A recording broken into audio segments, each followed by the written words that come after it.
Good afternoon, everybody. A warm welcome to all of you for the technical session 2 on in LTC 21.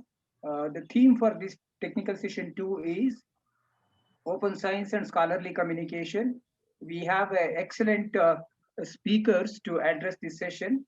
And so we have Rob Johnson, founder and director, research consulting from UK, who will deliver keynote address. And keynote address will be for about 40 minutes. And then followed by panel discussion. We have three eminent panelists to discuss about same theme. We have Madhan Muthu from Azim Premji University. Madhan is a strong advocate of open access and is also working on some policy related committees in India. So we will be expecting to have a very insightful views from him. And we also have a Sushmita Chakrabarti from Calcutta University. And she's a professor there in library and information science. She is an active member in various professional associations like IFLA, SLA, and all. So I would like to welcome her as well to share her views. And we also have Iryna Kuchma from Access Program. She's an Access Program Manager at Electronic Information Libraries from Europe, and she's the third panelist. And followed by we also have three discussants. And so for next 2.5 hours, we will have a very exciting session. And so without wasting much time, I would like to request Rob Johnson to deliver his keynote address. So over to Rob, please.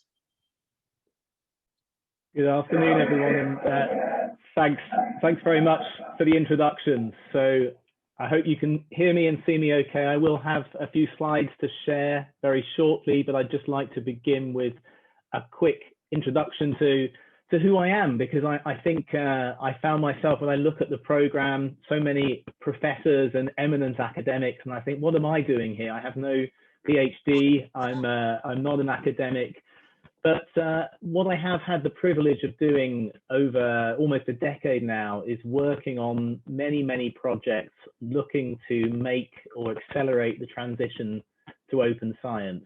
So by training, I'm a chartered accountant. I'm a fellow of the Institute of Chartered Accountants in England and Wales. I worked for some years as a research management professional at the University of Nottingham. Some of you in the library community may know the Sherpa Romeo service. So that's run from Nottingham. I had a number of links with Sherpa Romeo. And then since 2013, I've been working as an independent consultant, building research consulting, started out as just me, and now we have 8 of us working in a small team. We work across research and scholarly communication, but from a personal perspective, one of the things I've always found important, and one of the ways I describe us, is a mission-driven business, and one of those missions has been to try to accelerate that transition to open science. But I do that, and I seek as a professional to do that from a position of independence. So we aren't taking an advocacy position. We're looking at the data and the evidence with a presumption that we want to make things more open, but looking at how that can be done in practice. So I've been lucky enough to work for many actors and stakeholders in the UK, in Europe, several European countries, with the European Commission. We've recently been working with some UN agencies. And so I think what I'd like to do today is just share 3 lessons or 3 things that I've learned across a number of years and projects working on open science. And I hope these will be helpful, because I spend a lot of time looking at trends in publishing, in scholarly communication. And I do think India is at a really significant point in its journey towards open science. And I think this is very significant for the rest of the world. So I'm really excited to be able to join you today. I'll share some lessons I've learned, but I also expect to learn a lot over the course of the next couple of hours.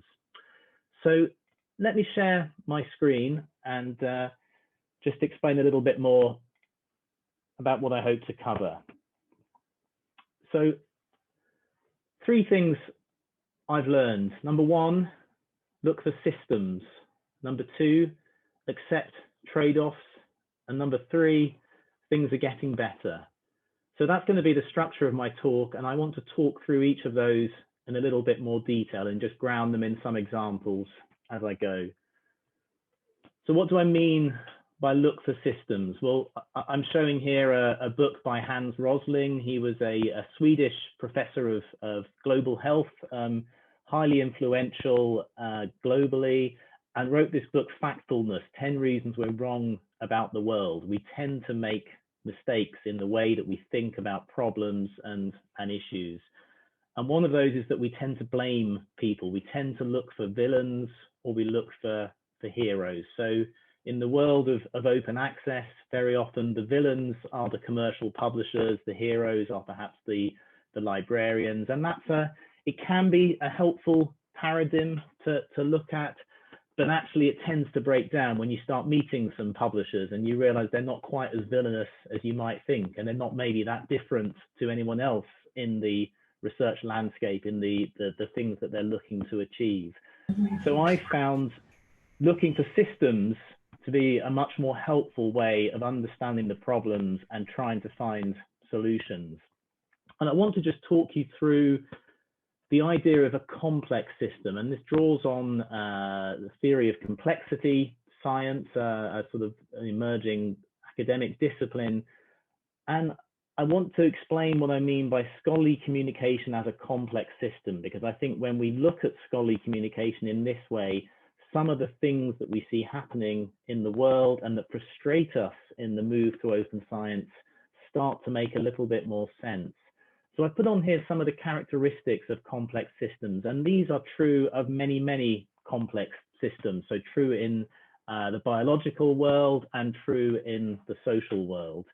Now, first of all, complex systems are systemic. And what I mean by that is that you cannot take one part of the system and look at it and make sense of it in isolation from the rest. So the relationships and the patterns of interactions that occur in scholarly communication all work together to create the current system of scholarly communication that we have. And there's a huge amount of interrelationship between those. I think secondly, it's highly sensitive to context. So we see that, of course, in national and regional contexts, but particularly I think in scholarly communication, we see it in disciplinary context. So over and over again, in the work that we've done, thinking about discipline is crucial, because what works in one context, very often in a scientific or technical or medical context, is where thinking tends to begin, won't necessarily and almost certainly perhaps won't work in the arts, in the humanities, in the social sciences. So thinking about context in any kind of change initiative or policy is very important, and not trying to look for one size fits all solutions. Complex systems are also path dependent. So Professor Raghavan talked about this in his inaugural address yesterday, that much of what we see in publishing today is a legacy of Gutenberg and the printing press and the subscriptions model. And again, that's a frustration, but that is the nature of complex systems. Where we have been determines where we are, and to some extent determines where we can go from here. Complex systems are also emergent. And what I mean by that is that essentially things happen, but it's very hard to know quite why they have happened. There is not a simple linear cause and effect between perhaps a funder issuing a new policy and the system changing. It's not totally chaotic, but nor is it easily predictable. It's somewhere in between. And lastly, change tends to be episodic. So change can be slow in complex systems, and it can look as if nothing is changing for a long time on the surface before quite suddenly we can see a rapid period of change. And I think, we may well be at present with the COVID-19 pandemic creating a lot of change in one of those changes of episodes. So I hope that sets the scene for what I mean by scholarly communication, why I think it's complex. Just to give a slightly more personal lens on this, I also think it's becoming more complex all the time. So this is a report that I wrote in 2018, taking over from a previous author, Mark Ware. So the STM report is really an attempt to provide an overview of scientific and scholarly publishing, to say what is happening in publishing globally, what are the trends, what are the new technologies, what's happening with open access. And as this graph shows, the number of pages in that report, this started out as a 30-page report back in 2006. By the fifth edition in 2018, it was over 200 pages, trying to capture everything that is happening. And I think this is going to be the last version of the report, because it becomes an ever more challenging exercise to undertake. But really, from a personal perspective, I've just seen how that complexity has grown, and it's become ever more challenging to grasp what is happening in scholarly publishing, scientific publishing. I think also some aspects of open science are more complex than others. So we talk a lot about open access. Open access is challenging, but at one level, it's relatively simple. So the reason I use the graphic here is if you think about the article is a little bit like this shelf of cans in the supermarket. They're all basically the same shape. Yes, they've got different labels. Some might look better than others. Some might be a kind of prestige brand, but the journal article is the common denominator. We understand what a journal article is. It looks the same across most disciplines. There's common elements. And so when we look at how do we open these cans, how do we open the journal article, there's a finite range of options. So do we need gold can opener, gold open access? Do we want green? So it's complex, it's challenging, but there are some common denominators. I think when we look at open data for me is a bit more like this. It's just this enormous mass of evidence and data, much of which has not been curated, is just thrown away, is sitting on researchers' laptops, and is a very, very complex problem. So again, context is key, and complexity is the norm. So the second point I'd like to make is around trade-offs. So Essentialism, this is a book by an author called Greg McKeown, and he's talking particularly about trade-offs in individuals' lives, that we can't do anything. We have to work out what the priorities are. But it applies equally to systems and to some of these challenges that we might face in the transition to open access. We can try to avoid the reality of trade-offs, but we can't escape them. And I think again and again, this is something we've come up against in the work that we've done on open science. So just to give you a couple of examples, this was a project we worked on a few years ago for Open Air, which is an infrastructure provider on behalf of the European Commission, looking at how can Europe create a more competitive and sustainable open access publishing market. So Europe at this stage has set out a goal of moving to immediate open access by 2020, I think was the goal at the time. But it wanted to make sure that this didn't lead to all of the money going to the big publishers, locking in ever greater price rises and so on. So very similar to some of the challenges that, of course, India is also grappling with. And I think what we found in looking at this is it depends what goal you want to pursue, or as I used in the title of my talk, if open is the answer, what is the question? So for Europe, there was the goal of achieving full and immediate open access, but there was also this goal of having a sustainable and competitive market. And the conclusion we came to is these are two different goals, and they're not necessarily synergistic. So what I mean by that is you can't necessarily move very quickly to immediate open access and also create a very sustainable and competitive market. These things are in tension, and we have to choose what our priorities are. And I think it's really important, coming back to context, to recognize that different countries, different regions, different disciplines will have different priorities and will have different approaches to those trade-offs. Now, clearly cost is a big factor there, but it's also about licensing, about all sorts of other aspects. There will be different priorities, and we have to accept that as part of a complex system. There is not going to be a unified global agreement on how we get to open access and exactly what it looks like when we get there. We have to accept these trade-offs.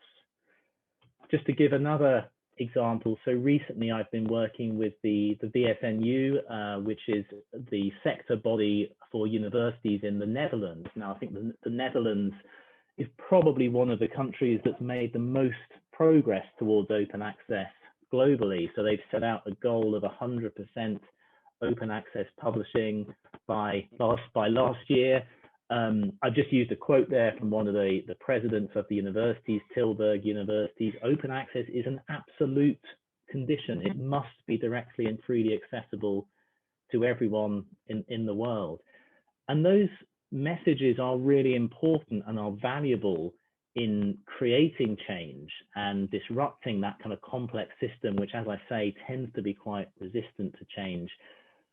But you have to engage with the reality of trade-offs. So what we found, if we look at the Netherlands moving from perhaps 70 or 30% open access to it's now about 70 or 80%, there's been really good progress, but it gets harder and harder as you get towards 100%, because you have to think about, do we make monographs open access? What do we do in the disciplines where there isn't any funding? What do we do in the institutions that are not active publishers of research, or in the hospitals that produce research? So sometimes there's a point where the costs and the benefits of what you're doing start to get out of sync. And I wonder, is actually 90% or 95% open access good enough? It's not a great soundbite. Who wants to say good enough? But in reality, we have to make these trade-offs. We have to accept we can't necessarily achieve all of the goals we might want to. We have to think what is the key question that we want to answer. So the other thing I've found in terms of these trade-offs is that most of the problems, most of the most difficult problems in open science are what are called collective action problems.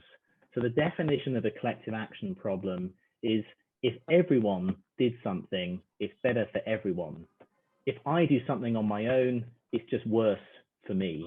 And we end up kind of paralyzed in this situation where everyone's waiting for everyone else to do something. Who wants to go first? Because you lose money, or you lose prestige because you're not publishing in the high impact journals. So seeing many of the issues we face as collective action problems within this complex system, again, is something that I found very helpful. And I think collective action problems, there's a number of different ways of tackling them. So one of them is what we've seen in Europe in recent years. So some of you may be aware of Plan S or Coalition S, which is an attempt by many European funders to act in concert to issue policies requiring immediate open access to research. So you can try and make something required. And we see this in many other aspects of life. So recycling and environmental protection, sometimes governments or regulators or funders have to act. But there are also other ways of moving towards openness. So if we look at something like Archive, which is, as you will know, is very widely used by the physics and maths and computer science communities for sharing of preprints, and it's been around for decades. That's something that is very much a community-led undertaking in favor of openness. And it's about making it normative to share your work and actually making it rewarding, because you're contributing to the community, you get the comments back. And classically, these three approaches, the policy, the incentives, or the communities, are the solutions to the collective action problem. But I think we can also see two other elements that make up this pyramid. So one is, if you look at something like ResearchGate, or in a sense, I could just as easily have put Sci-Hub on here, and I know this is another topical issue in India at the moment. If you just make it easy for people to share their work or to find others' work without a paywall, that starts to shift behavior. But underneath all of these, it has to be possible. There has to be infrastructure that enables these changes to happen. And I know that's something that Iryna will come back to in the panel discussion. And I think what I'd like to say is, it helps to see this as a whole. So when you're looking at change, and this applies just as much within an institution or within a local community as at national or international levels, you need the combination of these different interventions, and to some extent they build on each other. If it's not possible, there's no point creating a policy, and if it's not normative, it's going to be very difficult to get people to comply with that policy. So taking a kind of bottom-up approach to this and recognizing that different interventions all play a role is important. So there's a tendency to think, well, ResearchGate is great or ResearchGate is bad, Plan S is good or Plan S is bad. And I'd like to suggest that when we think of a complex system, whatever we think about these individual interventions, they are all shifting practice in favor of openness, and they're doing so in different ways, but in aggregate, they are changing the system. And just to illustrate that point, really the third observation that I would like to make is that things can be bad and getting better. And again, I'm drawing on Hans Rosling's book here. So he describes something called the negativity instinct. We tend to look around at the world and think things are bad, and we tend to feel like things are getting worse. So people who've been involved in open access for years or decades can tend to feel very frustrated that the vision they had back in 2003 or whenever it may have been hasn't been fulfilled as they anticipated. And we can look around and we can feel the big commercial publishers are just getting bigger and making bigger profits. Participation in science is still just as inequitable as it might be. The inequity within countries remains huge between perhaps the large, well-funded institutions and the rest. We can look around and feel like things are really bad. But I think when we look at the evidence, often we find, yes, things are bad, but they are also getting better. And I just, again, like to talk you through how I've seen that in some of the work we've done on open science. So a project we were involved in for several years, from 2015 to 2017, was an exercise to monitor the transition to open access in the United Kingdom. But as part of that, we also looked at open access globally, so looking at the UK and looking at the world. And there were 5 ways that we looked at this. So we said, is there availability of open access options? Is it possible for people to publish open access if they want to? Do journals offer that possibility? And then do authors actually take up those options? So are they incentivized? Is it becoming a community norm to do so? And importantly, where articles are published in open access, does it make any difference? Why are we doing this? Do people actually read these articles more than those that are behind a paywall? And then what is it costing UK universities to make articles open access? And is this adding to the spend already on subscriptions? And then a particular concern in the UK is, what is the impact on learning societies? So many learning societies are also publishers, and much of the money they make from publishing goes into furthering the health of the discipline, research grants, support for early career researchers. So we were concerned to make sure that if less money went into publishing, learning societies weren't damaged. And again, this comes back to the heroes and villains. It's easy to see publishers as the villains, but if a publisher is a not-for-profit, are they still a villain, or are they not quite as bad as a publisher that's commercial? So these things are complex. And what we found when we did that exercise is, on all but one of those measures, things were getting better, and actually they were getting substantially better. So in the context of a complex system, if you see change in the sort of tens of percentages within a couple of years, that's a very significant change. And within the UK, availability of open access options increased very, very significantly. Authors were taking up those options, and we could see that repository downloads were increasing and usage of open access articles on publisher sites was much greater than paywalled articles. There was no impact on learned societies, but the bad thing, or the trade-off, was it was costing UK universities more money because they were paying for subscriptions, but in many cases with support from funders, they were also paying for article publication charges. So it was bad in some respects, the cost, but actually things were getting better. And what that exercise allowed us to do was understand the trade-offs that the UK was making there. So going back to the study we'd looked at for the European Commission, we were making the transition to open access, but it was costing money and it wasn't contributing to a more sustainable or competitive market because much of that money was going to the big publishers.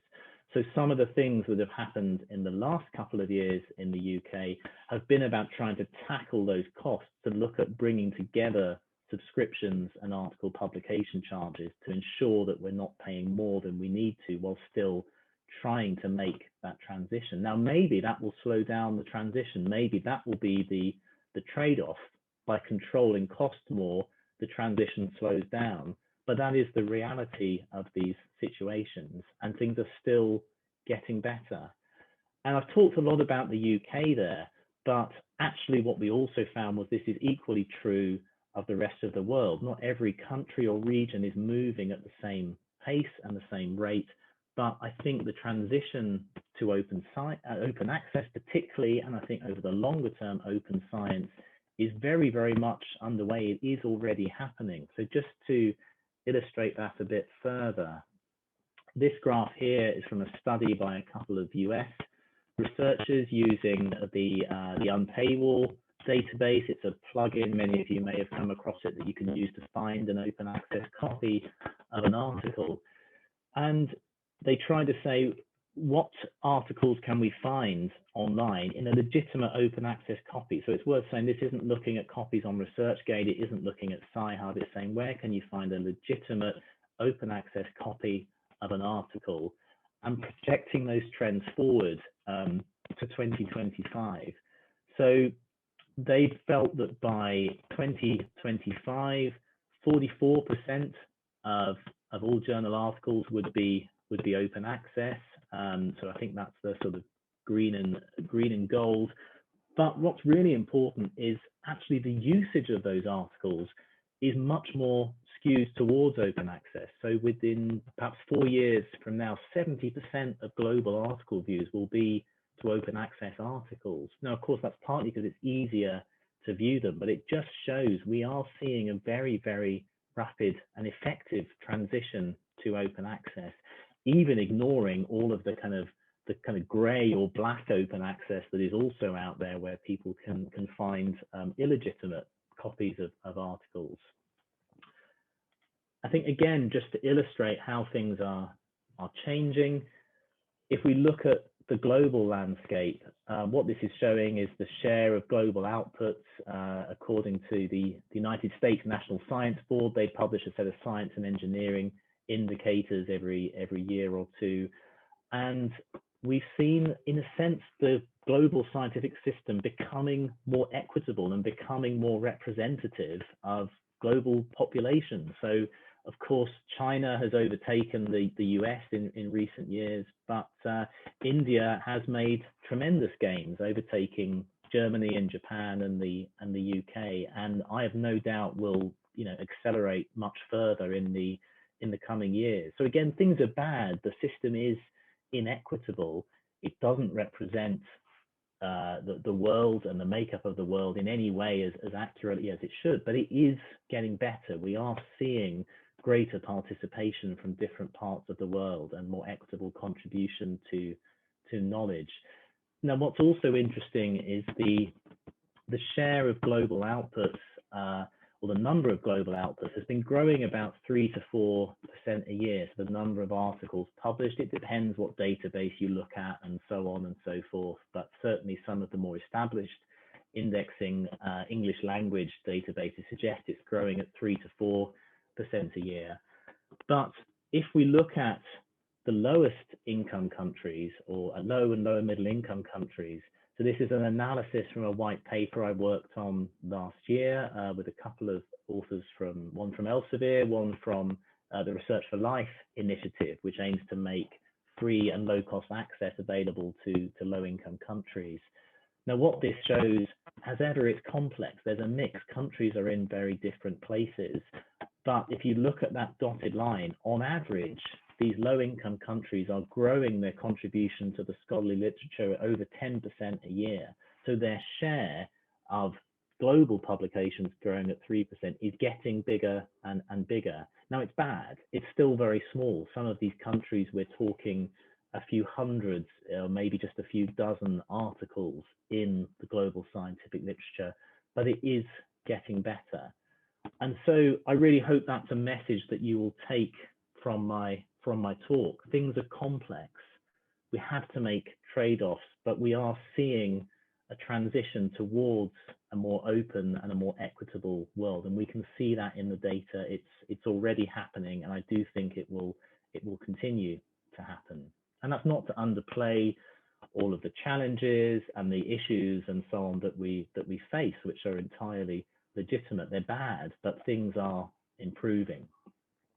So I just want to turn in my last few minutes to India, and I know there's a new science, technology and innovation policy, and just come back to the title of my talk. So if open is the answer, what is the question? And as a consultant, this is the way I've kind of learned to approach many of the projects and initiatives that we work on. So what exactly is it that a country, a committee, a group, an institution are looking to achieve? Getting clarity on that is really important. So looking at the STI policy, or the draft STI policy, it's fascinating to me to see open science being the first chapter of that, which I think and hope is indicative of the importance being attached to that. If I look at it through the lens of those 3 points in my talk, I think what I see is some very ostensibly simple and appealing goals. So an all-encompassing open science framework, the One Nation, One Subscription Plan, the Indian Science and Technology Archive of Research to capture all of the publications. And I think the first thing I think is, wow, that's great, but it's complex. These are going to be difficult things to achieve. So it's rather like, I think, the Dutch example that I shared. It's great to have a goal. You need that goal, you need that aspiration, but you also need underneath that a realism about the complexity of implementing some of these things. And I'm sure others on the panel will be able to talk in more detail about that. I can also see in the policy evidence of some of the trade-offs. And I think one of the things that I thought was a real positive in terms of the way that the policy making process was described was it was very much bottom up. And I like the idea of an open science framework, setting parameters, but not trying to be too directive. For me, that's the right way to approach this issue. That's the way to deal with a complex system. You can't be entirely prescriptive and directive. And we can see it in the requirements around data. So the aspiration to make data fair, but with exceptions. And I think Tony Hay spoke about this yesterday. Fair is not a mandate, it's not a standard, it's an aspiration. And I think equally, I know for India, the question around gold open access is a very acute one. So should India pay anything towards article publication charges? And I can completely understand what seems to be the emphasis in the policy of promoting repository deposit. And that's a trade-off, because the cost is just not sustainable. It's not justifiable to, I think, participate in gold open access. Perhaps the challenge will be that we know many authors in India, particularly in certain disciplines, sort of clinical sciences and some natural sciences, do publish quite widely in gold open access journals and are paying the APCs. So one of the challenges we've seen in other countries is that where the government promotes green, very often some researchers will still look to go for gold and will find the money either personally or use other funding sources. So having some visibility of that is important. but I do understand what seems to be the policy direction in favor of repository deposit and green open access. And I also see in the policy the acknowledgement of some things that are bad, but the potential for them to get better. So I know fake journals and predatory journals are a big issue in India, but I see initiatives designed to address that and to increase the visibility of Indian publications in the international community. I also know that I think although India has repositories, in most cases the levels of repository deposit are at the moment quite low. So it's bad, but again, there's the potential for it to get better. So I'm really looking forward to hearing what the other panelists have to say, to answering some of your questions. And I hope those three thoughts will give you food for thought in your own roles and jobs in the transition to open science. So thank you very much. So thank you, Rob, for an excellent and insightful talk on trends in scholarly publication. And you very clearly talked about system, and you also explained how complex those systems can be. And you talked about trade-offs very nicely, and how we are trying to avoid, but we will not be able to avoid. And also related very well with article processing charges and also subscriptions. And at the end, you also touched upon India's science, technology, and innovation policy. It was wonderful listening to you. I'm sure many of us will have questions, but we will take the question at the end. Now we will move on to the next session. That is, we'll invite the panelists to share their views.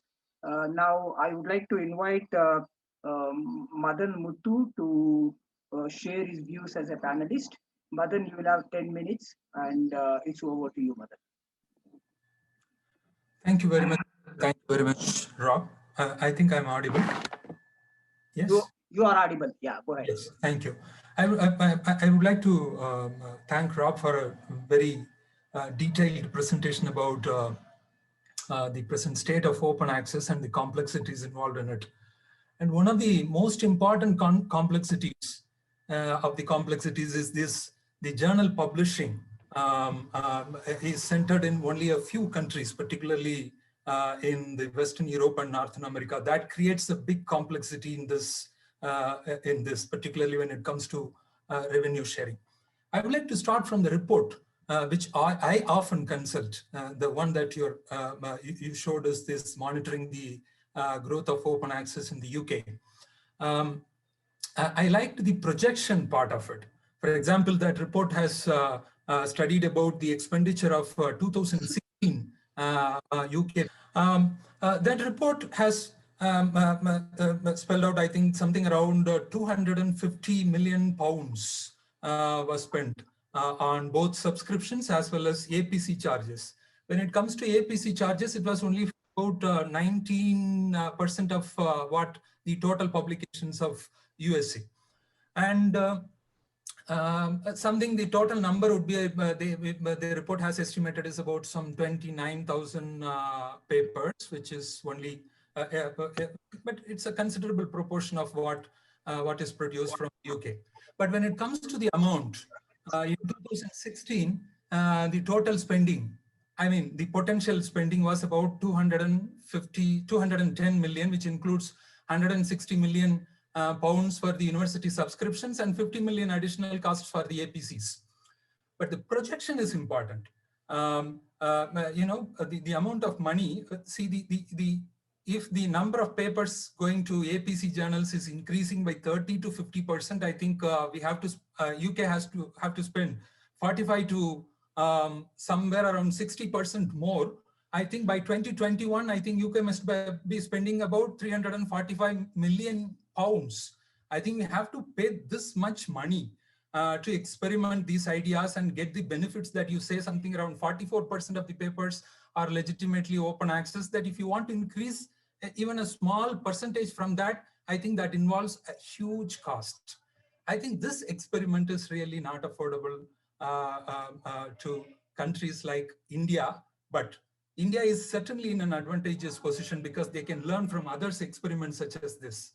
What has happened in the Netherlands. Netherlands also took the same view right from the when the Finch report was accepted by the UK government, and to some extent, Netherlands would be spending, in my estimate, the Netherlands would be spending more than UK because the usage of the hybrid journal is more in the case of Netherlands, if I think in that way. Yes, India is also spending roughly about 10 million US dollars if you take an average for the past 5 years. We really want to discourage all these things because we feel this APC is a kind of negative, kind of unintended consequences,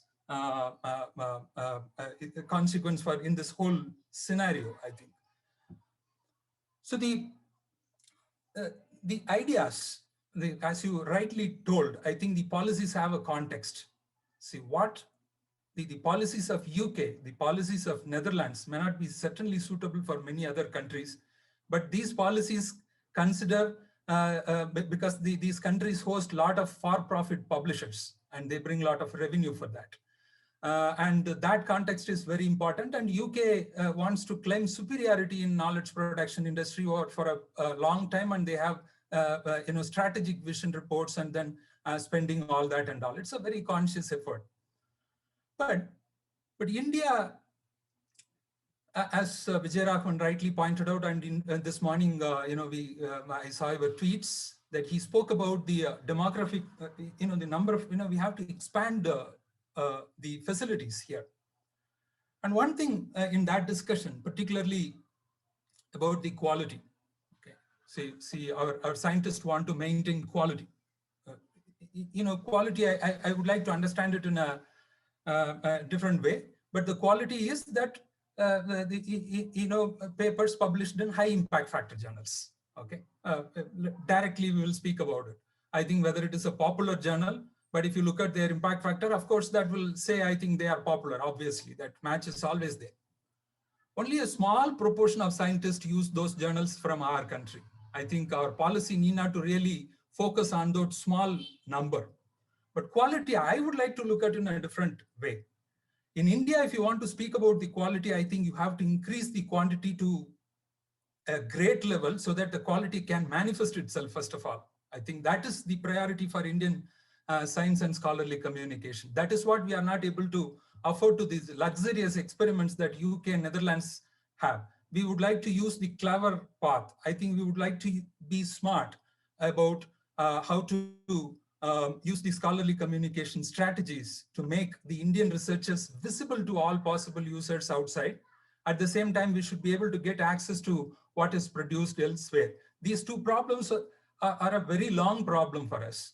I think the present policy, the open science policy, has rightly chosen the green road. And if it is implemented, because there is, in UK, what I liked this the moment the policy was enacted and then the funds were allocated, then the independent groups were evaluating and monitoring the growth. So there are some activities happening. But in our policy implementation, this part is actually missing, that we have to really emulate from the way policies are implemented elsewhere. So the green, the value of green has not been experimented at all here. At least for 1 year, we have to have a kind of strong mandate, and we have to bring all the papers into repositories and see how others, including for-profit database producers like Informatics India, can make use of those metadata and full text and then enhance value and then find business opportunities out of it. And, that is pretty open. What we want is that we have to, it is 20 years over now. I think it is a missed opportunity for me as far as I am concerned, because the open access should solve all the problems. It's not so specific. India has a lot of problems. Doing science from India kind of countries is entirely different from the way, doing science in countries like UK and, so-called developed countries. So there is something called Harvard-Hyderabad syndrome. A paper which is published from Hyderabad affiliation may not be, there is a fair chance of that is getting rejected because of its affiliation. But with the same paper with Harvard affiliation may get, these kind of structural problems in scholarly communication can also be solved.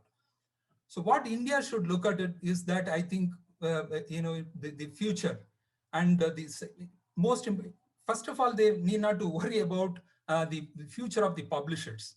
The policy should take care of the needs of these individual scientists, and then they have to help them, the policy should help them to maximize their research output.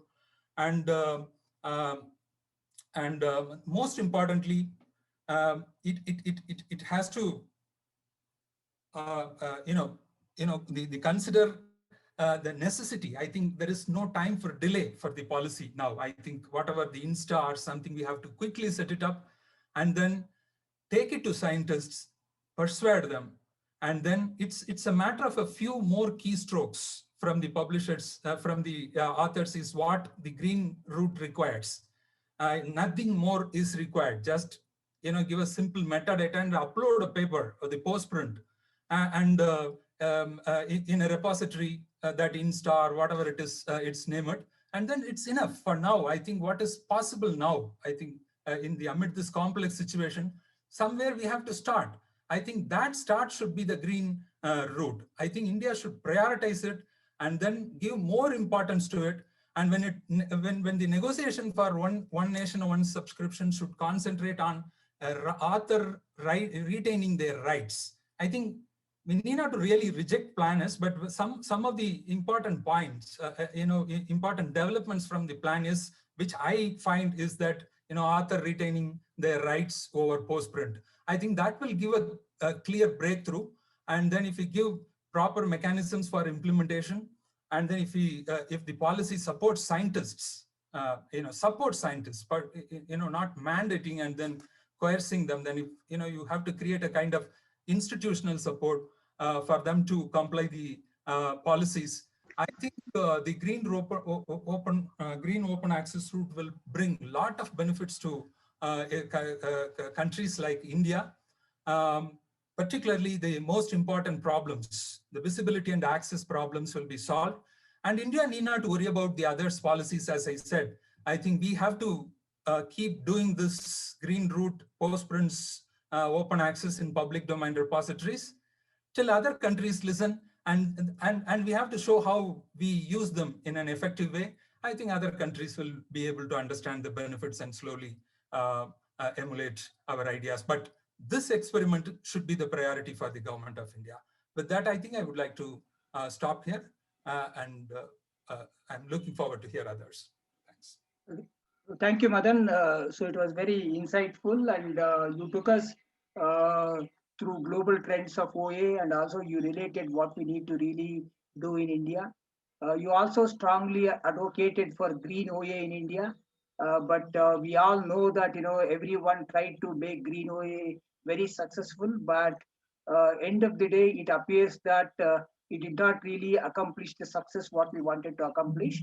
At the same time, it gave a lot of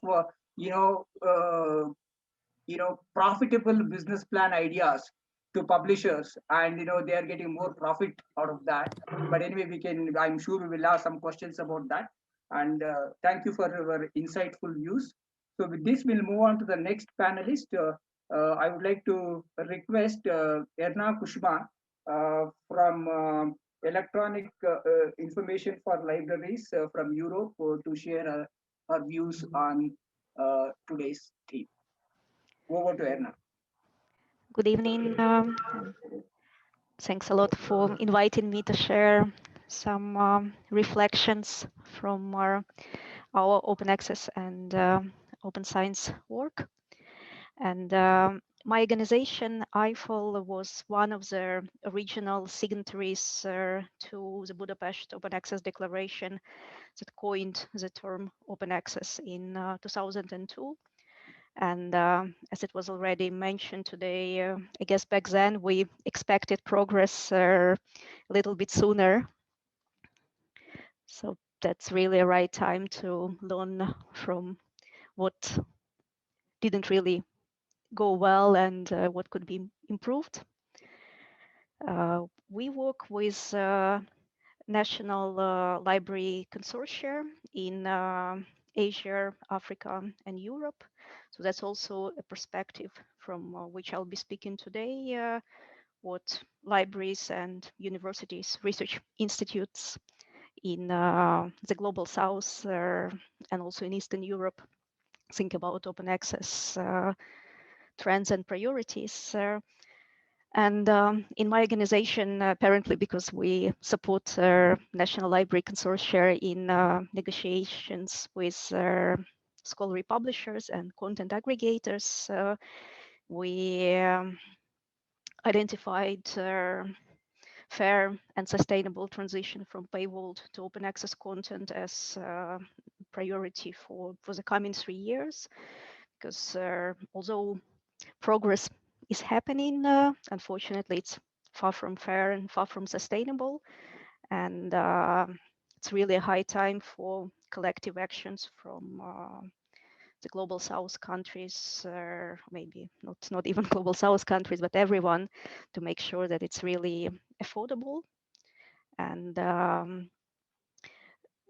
that interests of researchers and institutions in our geographies are maintained. And also in our negotiations with publishers, we stress this importance of open availability of journal articles in institutional repositories. So we try to negotiate deposit clauses that allow depositing either publishers' versions or postprints if publisher versions can't be deposited in repositories as soon as possible. Another area which we are targeting, and it was mentioned already today, is open access as a goal. For us, open access isn't actually a goal. Our goal is really to support research, teaching, and learning in our institutions and in our countries. And open access and open science is a means, is a tool that helps to have more efficient research, teaching, and learning.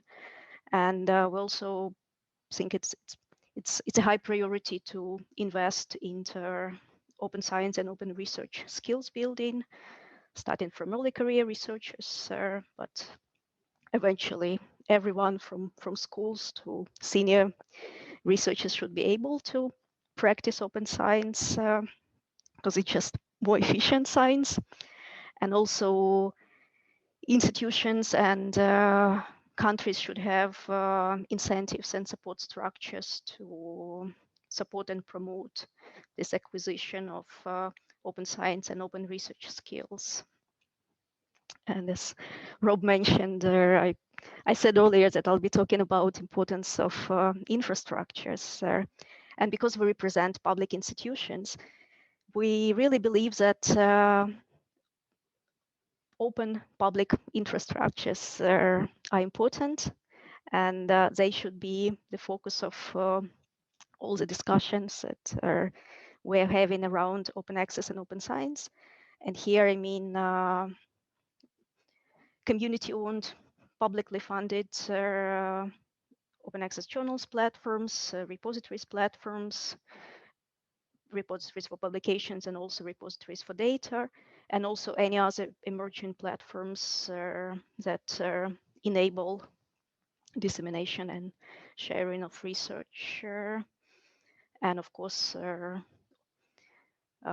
mindful open access and open science policies are important, advocating for the interests of those institutions and countries. And that's probably the most important message that I'd like to bring today, that it's really important that research communities maintain ownership and control of publishing process and also publishing and data sharing infrastructures. And I think that should be a basis of any policy related decisions on the institutional and national level. And that's why I really like proposed India policy, because it focuses on public infrastructure, it focuses on the repository. And then also Rob mentioned collaborations and partnerships, and that's another way to achieve sustainable open access, because then when we really have equitable partnerships of editors and publishers, institutions, library consortia, research and education networks, funders, then you can avoid charging article processing charges. You can find a way how the scholarly communication system could be supported by communities, by actors in this system, and that would help to improve efficiency. And yesterday, Science Europe, which is an umbrella organization of research funding organizations in Europe, hosted a webinar about data management plans. And Kostas Glinas, who is head of unit for open science at the European Commission, also stressed that universities and research organizations should really maintain ownership of their scientific production. And that a mistake that was made some time ago. And I think that a mistake that really should be corrected now and become a focus point for the discussions. And another aspect that was somehow overlooked in previous open access and open science developments was this topic of diversity. And last year, with my colleagues, we released this call for action to support diversity. And we believe that diversity is really fundamental for sustainable scholarly communication system. And there should be a collective action to fund and support local, national, and regional open interoperable infrastructures and services. Library consortia, funders, and others should find a way how they could move away from these transactions, journal article-based transactions, to some kind of collaborative funding model for open infrastructures. And of course, also open infrastructure should be run by communities, and they should be part of incentives and fundings and support local and national research priorities and values. And this theme of equity and inclusion was a theme for last year's Open Access Week. And we really believe that equity and inclusion and diversity should be part of policy development, open access and open science policy development process. And with Confederation of Open Access Repositories, last year we hosted a series of webinars, and also we created a page where we started highlighting some of the national open science plans where diversity is embedded. And one example is France National Open Science Plans that really pays a lot of attention to enabling local research, supporting local research, and supporting public non-commercial open science developments. Another big development last year was China's decision to change their approach to research assessment. So what they said that they are not going to look at any indexes of journals, any journal impact factors. What they would really value is equality of an individual article. And they also don't really care much where an article is published. So they really put in a lot of emphasis on strengthening their Chinese journals and promoting publishing in Chinese journals. Another example is a small country in Europe, Montenegro, that also introduced their national open science policy last year. And they stress importance of national open infrastructures and flexible approaches to research assessment and evaluation, and letting them consider what is a value and not what journal indexes are saying is a value. And also in Latin America, there are discussions going on changing approaches to research assessment to really rewarding those that is important and relevant for the continent. In Africa, we came up with these principles and actions for global participation in open science. We also provided some actions how we can address this issue of inequality and support equity, diversity, and social justice, where we stress this non-commercial, open source, scalable, and sustainable transformation using public platforms, collaborative community-based models, and open public infrastructures, and importance of local open access publishing, and also important of Africa-led and Africa-operated open infrastructures. My almost last slide is an example from Serbia, which is, I think, a good example of a country where there is a national open science policy. It's called Open Science Platform, and it was adopted by the ministry. It mandates depositing in repositories, and as it was mentioned today, many of us are not happy with deposit rates in repositories. In Serbia, when this policy was introduced, they were also not happy. And what decided what they could do, they set up a national support service. So their major university, University of Belgrade, set up this repository as a service platform for universities and research institutes in the country. And they really made it easy for universities to launch a repository, for researchers to deposit. A lot of fields are pre-populated, so researchers just really need to do minimum amount of actions, and then they will do the rest. They use text and data mining, they develop their own tools, and it's a team of a small team of researchers. I'm sure in India you can have tons of teams like that could provide this kind of services. And at the bottom of the slide, I'd like to stress that availability of this free public service to research institutions help to increase visibility of Serbian research outputs. They managed to achieve between 90 and 100% of deposits in humanities, which is always an issue, because you know that in sciences people are more willing to practice open access, and in humanities we're always lagging behind. So they really managed to convince researchers in humanities to provide open access. And they also have fairly high percentage of full text content in repositories, 75% on average. And then of course growing awareness of importance of open access in communities.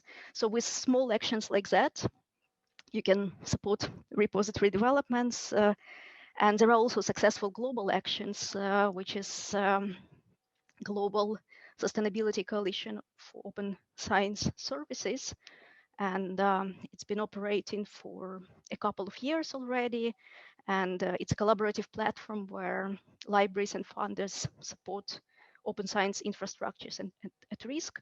So we have some interesting national examples already. We have some interesting global examples, and I think that's really a high time to reevaluate our priorities and identify what is really important for our institutions and our countries. Thank you. Thank you, Iryna, for very detailed, explaining very detailed activities, including the initiatives, policies, actions, and all of that. Definitely countries like India, we will definitely get some ideas from the initiatives, what you're driving there. So with this, we'll move on to the final panelist. And so I would like to invite Susmita Chakravarti from University of Calcutta to share her views as a panelist. Dr. Susmita, you have 10 minutes now, so it's over to you. Thank you, sir.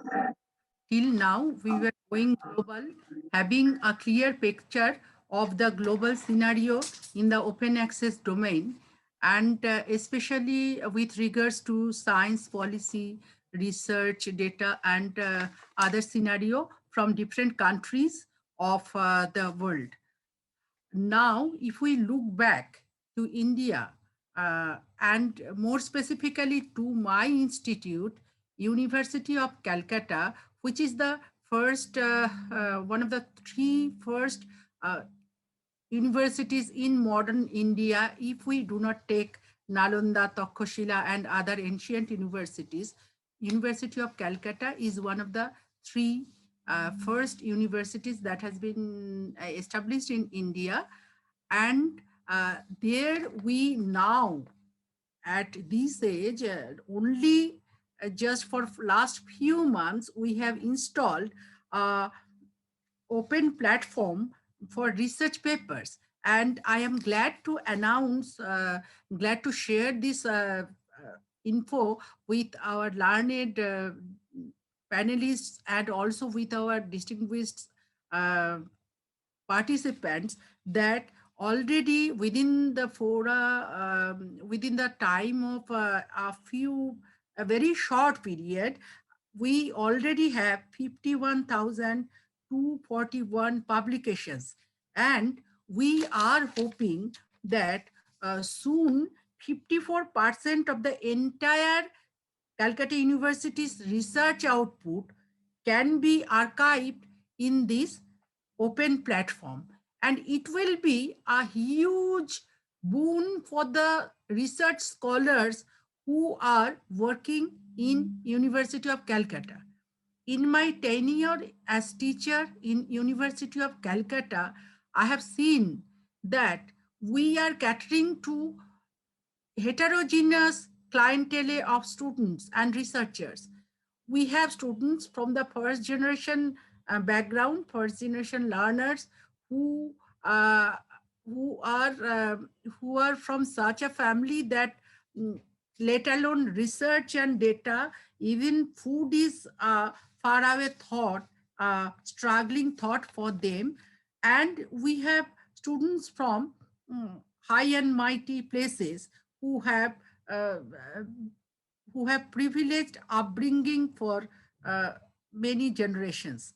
So India, the land of prince and paupers, should think in a clear way how to differentiate their policies, how to realign their policies without being shadowed by the dominating culture of pasting and copying policies from other countries.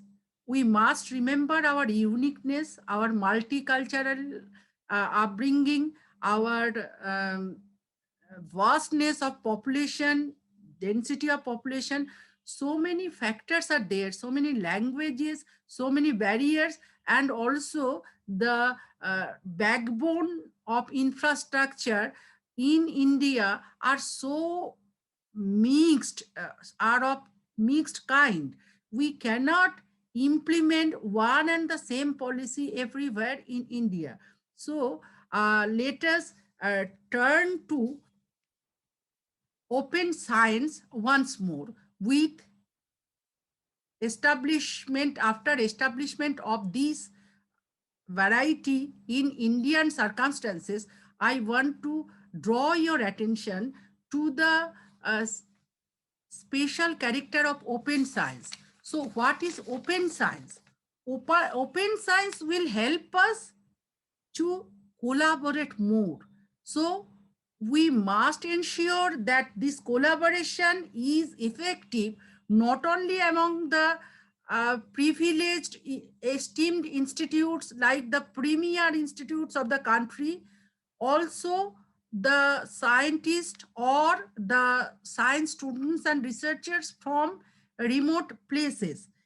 And I have seen that all the panelists are drawing attention to journals and research papers, but we are less akin to discuss about what will happen to the research data and what will happen to the laboratory notes or other research processes. Thanks to the continuous harping on the open access scenario and the movement worldwide to popularize open access in scholarly communication, we now have access to research papers in many places, in institutional repositories and in other archives meant for these research papers. But sadly so, we are yet to have much on nurturing this data. So data and notes are really far and far between. We are not getting the proper procedures and notes of the scientists, so that the future scientists cannot repeat the same thing again, which is really a difficult point, especially for a poor country like us. And research data, China is doing so much on this level. Their data banks are so strong. Even in 2008, when I went there in a conference, I saw they are emphasize on data and research processes, and how they are curating those things for the future generation of researchers. But in developing countries, we are still emphasizing only on research articles.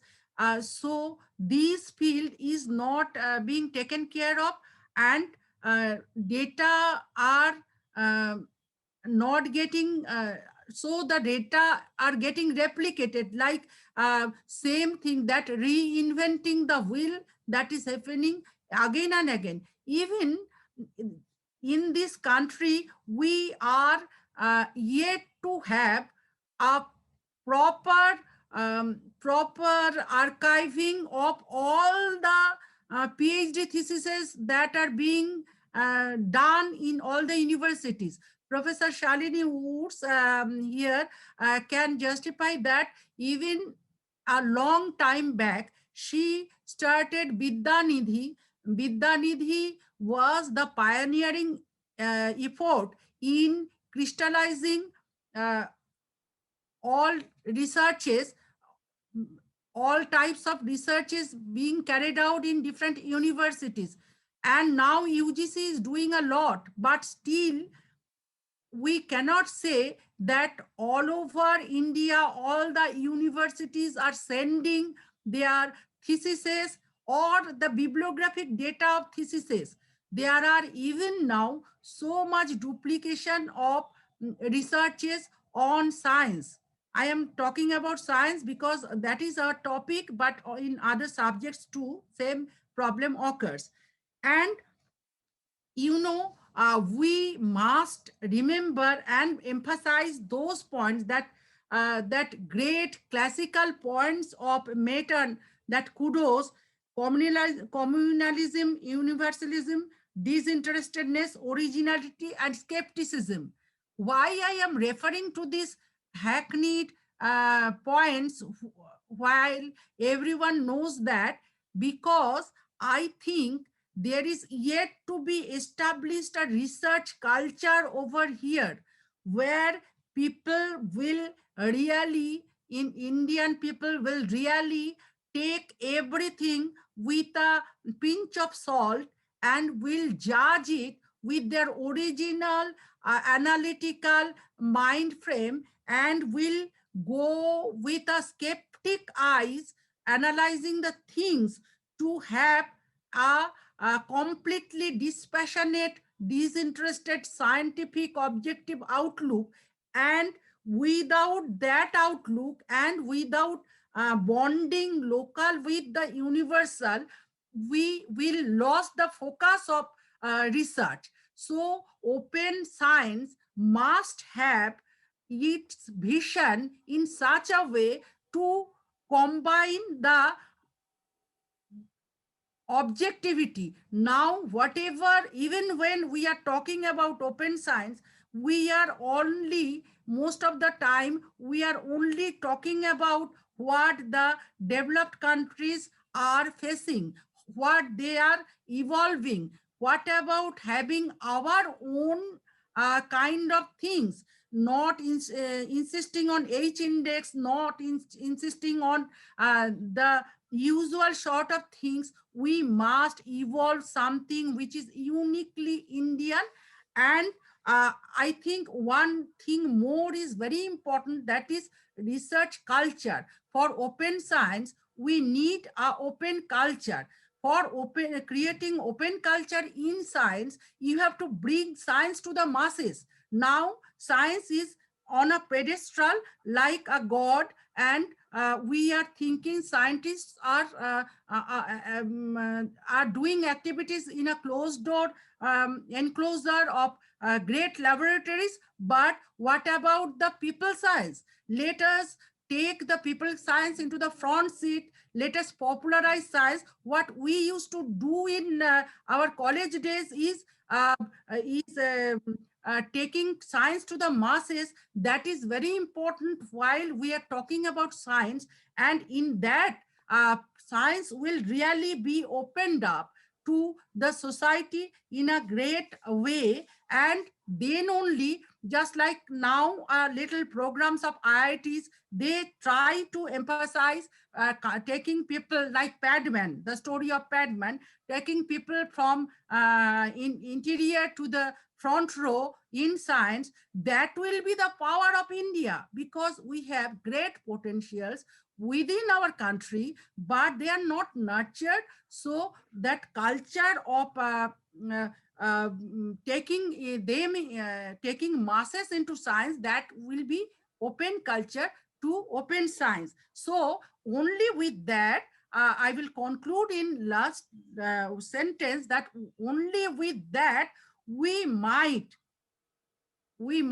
justify actualizing the dream of Popper's ideal of open society, where instead of having Marxian or Hegelian or Platonian optimistic totalitarian views, we can have a totality of science where everything will be in place. Thank you, sir. Thank you, Professor Sushmita, for bringing in your views, your thoughts about what India needs in context of open science and science communication. So with this, we have completed taking views from all three panelists. Now, we'll move on to the next session of the next session, that is allowing discussants to start asking questions to all panelists. And so we will have all three panelists, and also Rob will be part of this discussion. We have three discussants with us. First one is Manju Naika from IIT Bombay, and we also have Dr. Byrappa. And then the third discussant we have today is Sushmita. Now, I would like to ask Manju Naika to open up his question to panelists. Manju, over to you. Yeah. Thank you, Anand Byrappa. Yeah, my question is to Madhan Muthu. Mr. Madhan Muthu, you are suggesting that journal subscription cost is not affordable, and also you are a little bit skepticism or little bit negative about the APC charges, which means basically you are telling that publications, researcher or institution should not spend the money. Do you think open science sustain with the free of cost, or how do you attract the 80 or 90% of the research community who are publishing in highly impact factor journal or commercial publications? So is there any reward, if you attract those people to publish in a green way? Do you have any plans in order to implement the plan or idea you are suggesting? Yeah, actually, the argument here is not about publishers removing the publishers away from this field, or for now. What I'm saying is remove subscriptions, remove APCs, and create a new system, make it sustainable. The green open access is not talking about that. Green open access is just asking the faculty members to give a copy of the postprints of their papers wherever they publish. Okay, they can publish it to in a paper called in Nature or Science or PNAS or any great journal. They want to publish a paper, they can publish it. They have the right to retain, because the research is funded by Government of India. For example, in IIT Bombay, most of the research is funded by Government of India. So they have to give a copy to the institution, and for the public funds the research, right? The same copy, final refereed draft, one copy of him, author version, should be deposited in either an institutional repository or any other repository. This is what is the requirement. When this happens 100%, there is an assumption that publishers will lose business, and then we have to create a sustainability of creating a canonical archive becomes the question. Not directly what you ask, I think, rejecting the publishers at one point in time. The open access and subscription journals to some extent can coexist for a long time till 100% green OA is achieved. They are not actually contradicting each other. The open access is a complementary feature because publishers are not able to expand access to all possible users. So scientists take a step and sharing their copy to all other users. So this is perfectly all right. This is not a problem of removing others or creating a new system. Green open access requirement is very, very simple. We are just asking the faculty members who produce papers to extend a few keystrokes, upload the metadata, and upload one copy of the postprint, which is their version, for the funding agency and government requirements. That's perfectly all right. So this is what we propose.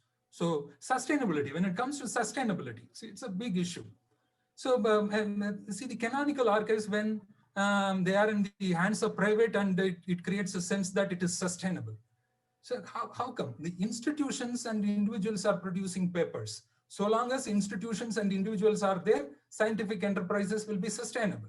If institutional is creating a repository, this is going to be there still so long as that institution is there. So long as that institution supports faculty members. It's a very simple addition. An institutional repository is a small piece of software. It's a very simple addition. And with a few free keystrokes, we will be able to achieve open access to what is produced at institutional level. This is what we produce about it. I think it is fairly achievable the moment you can persuade a huge section of scientists. I think this should be experimented. Of course, it requires a lot of steps from the policy to actually from practice. Thank you. So Madhan, thank you very much for giving clarity and also advocating again for green OA. And to get your views, say for example, authors not willing to really submit their postprint is the biggest issue. And if you really look at, you are in this field, you're observing a lot of things. And if you look at DST, DBT, they're funding a lot of research, and a lot of research articles are coming out of that. But if you look at archives at DST and DBT, we don't see a big success rate in submitting articles by authors. What do you think we can really do, one or two steps, which can really not really change the scenario significantly? At least it will go up by 10%, 20% kind of a thing. Actually, this is what I told as soon as Rob completed, that we have to emulate the way policies are implemented. I don't agree the gold open access policies which UK has adopted or the Netherlands has adopted, but the implementation of the policy. See, immediately the policy was implemented, the UK allotted block grants to individual universities, then they created systems for distributing the money to individual faculty members for claiming author processing charges. Library team was involved, and scholarly communication offices were established across the Europe and America, many institutions to liaise between the complying the policies of government at the institutional level. And in India, we throw a policy in paper and then we forget about that, and automatically it is going to happen. So there is something called implementation part. Any policy is its implementation, right? So we have to communicate the policy to the scientists. Their needs, institutional needs, should be assessed and addressed. We have to help the scientists to comply the policy. That part is actually missing. But in this STIP 2021, we discussed in detail about that implementation lacunae. I think this policy will come up with strong implementation strategies for easy interfaces, as Iryna cited the Serbian example. This we are going to create. I mean, the government of India is going to create supporting centers to help scientists complying the green open access policies and all. And I hope the best. I think the compliance rate will be good, and then gradually this will become the mainstream idea soon. This is what is my view. Thank you, Madhan. Before we ask next question, I would like to seek answers from any other panelists in case if you want to share. And after that, I also would like to ask Rob about his observations of seeing any better success in green OA at a global level. I can add just a small example. Sorry. Please. So I wanted to add a small example how to increase deposit rates. Liège University in Belgium was the first one that introduced this requirement that researchers who are applying for promotion or who are evaluated should make sure that their copies of their articles, or at least metadata, if full text are not is not possible, are registered or deposited in the repositories, and only those articles which are in the repositories are considered for research promotion and evaluation. And I think that that's a good strategy, and that's something that should be also included in repository deposit policies. They should be linked with research assessment and evaluation. Thank you, Anand. Can I request Rob to share his views, particularly if you have seen, the better efforts and making green OA more successful globally? Well, very similar picture to the one Iryna described. So in the UK, repositories have been around for decades, and we have the same problem of researchers just don't deposit or didn't deposit in the repositories because it's an extra step. Although it's a simple step, it's not part of their natural workflow. It's not part of the submission process. And really, I think the UK does now have one of the highest levels of repository deposit globally. And the single biggest reason for that is because, similar to the EDGE, that was at an institutional level. At a national level, we have a research assessment exercise called the Research Excellence Framework.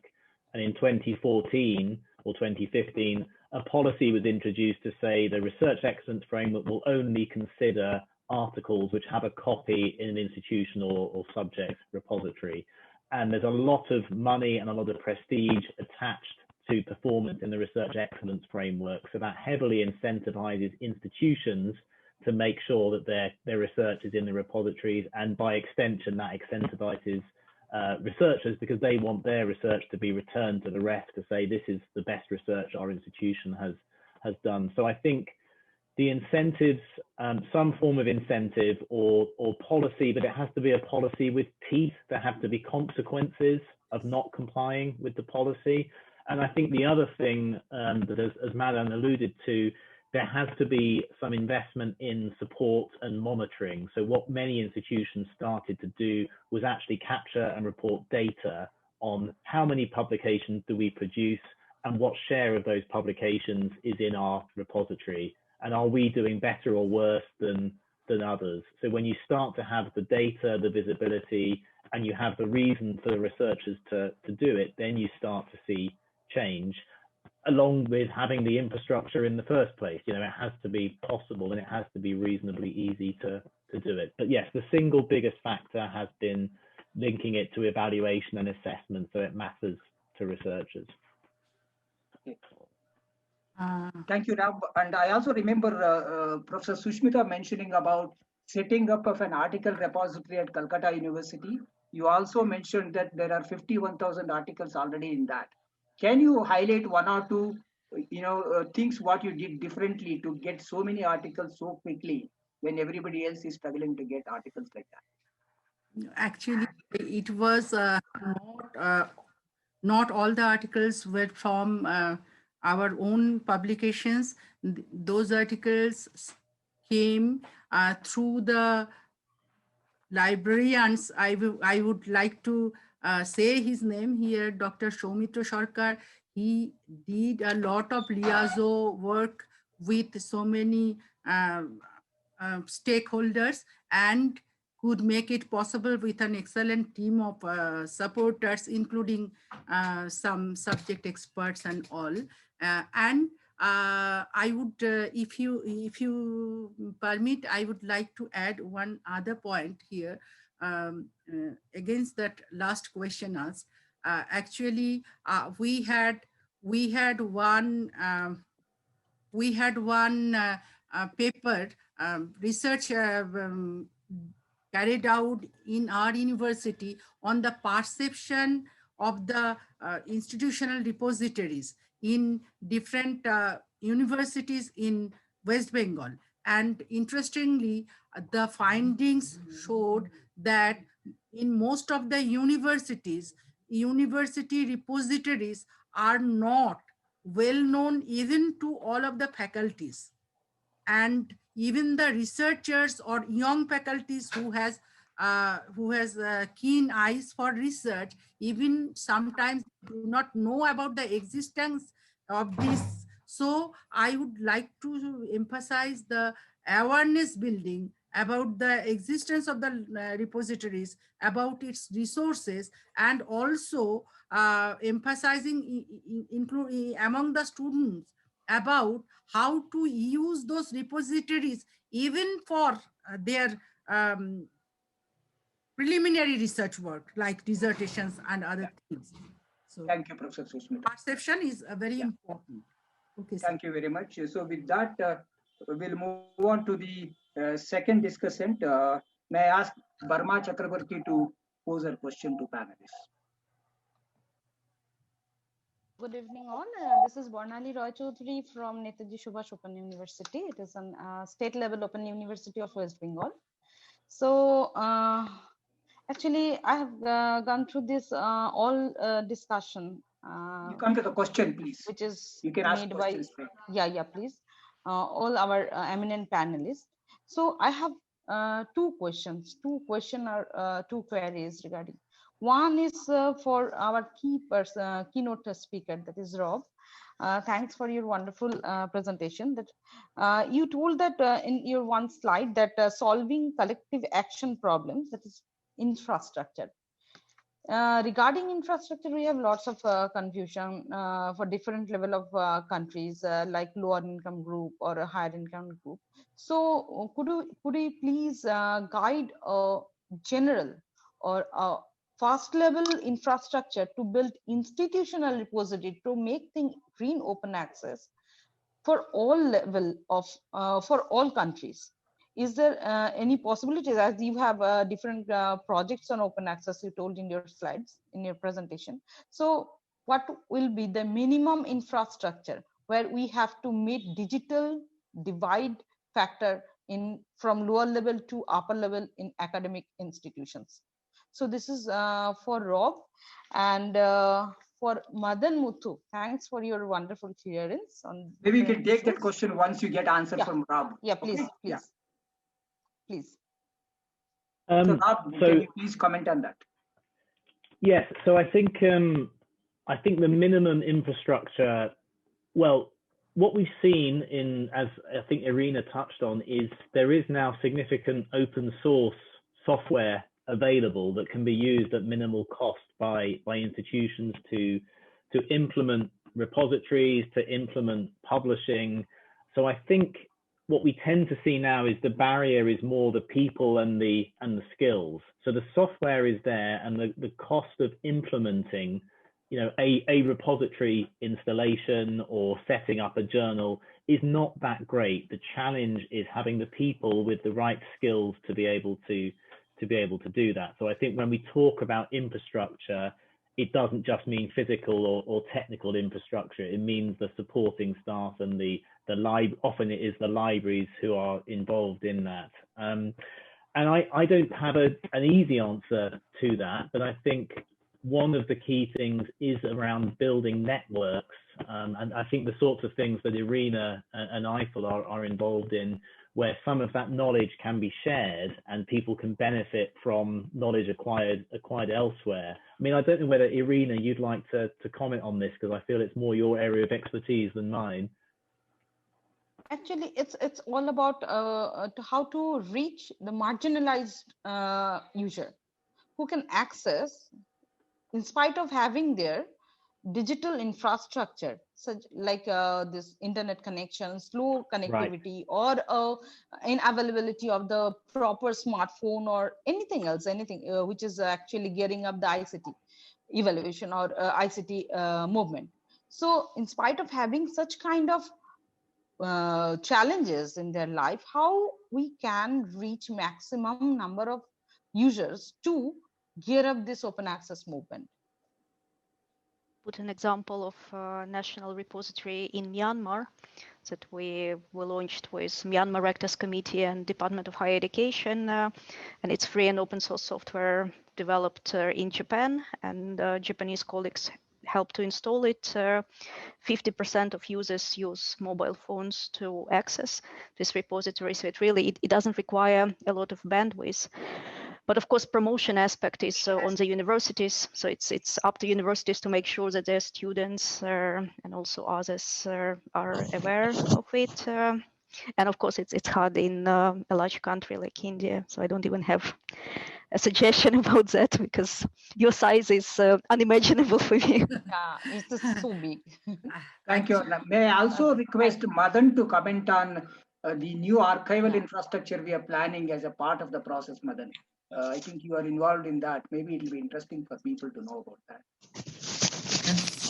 I think the infrastructure is going to be a kind of, this is a response to the science academies and scientists that ease of uploading an article in a repository. So they don't want to, deposit in more than one repositories, which they feel, waste of time. But of course, they are very generous enough to extend keystrokes when they upload articles for reviews in different journals, of course. But when it comes to open access, they want a kind of very easy interface. Otherwise, I think their time is getting wasted, kind of opinion came. So this repository is going to address this. This repository is going to have a simple interface, and it will deposit articles, and then there are going to be a lot of conduits. For example, if institutions want to maintain institutional repository, they can maintain it and send data to this repository, central. And they say, or they want to upload only in the central repository, it will automatically send the metadata to the corresponding institutional repository. And it is going to be with full text along with a clean metadata, which I would expect.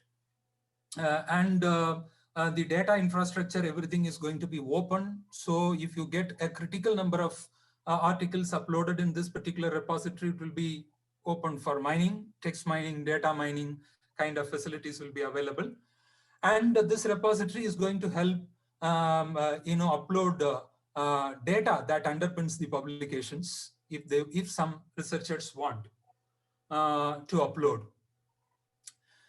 All this going to be incorporated in this kind of a central infrastructure. These are all in a kind of idea stage. The policy, during the discussions, we planned what are the features this particular repository should have, and then we discussed about the possibilities.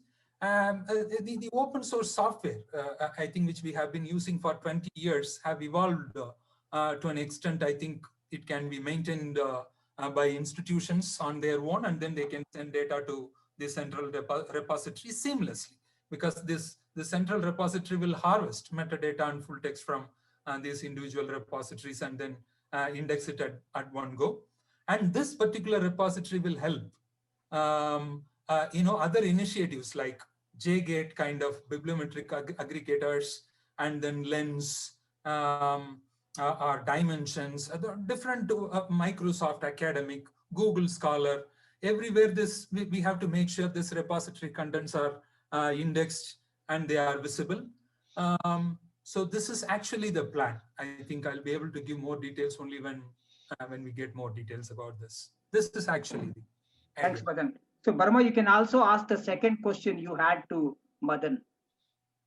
Yes, actually, I have another question to Mr. Madhan itself, because we are talking about article processing charges, but instead of article processing charge, is it possible, or how it might be a fruitful thing that if we introduce or much more popularize that author addendum instead of article processing charge, author addendum, how it is effective or efficient for the content contributor?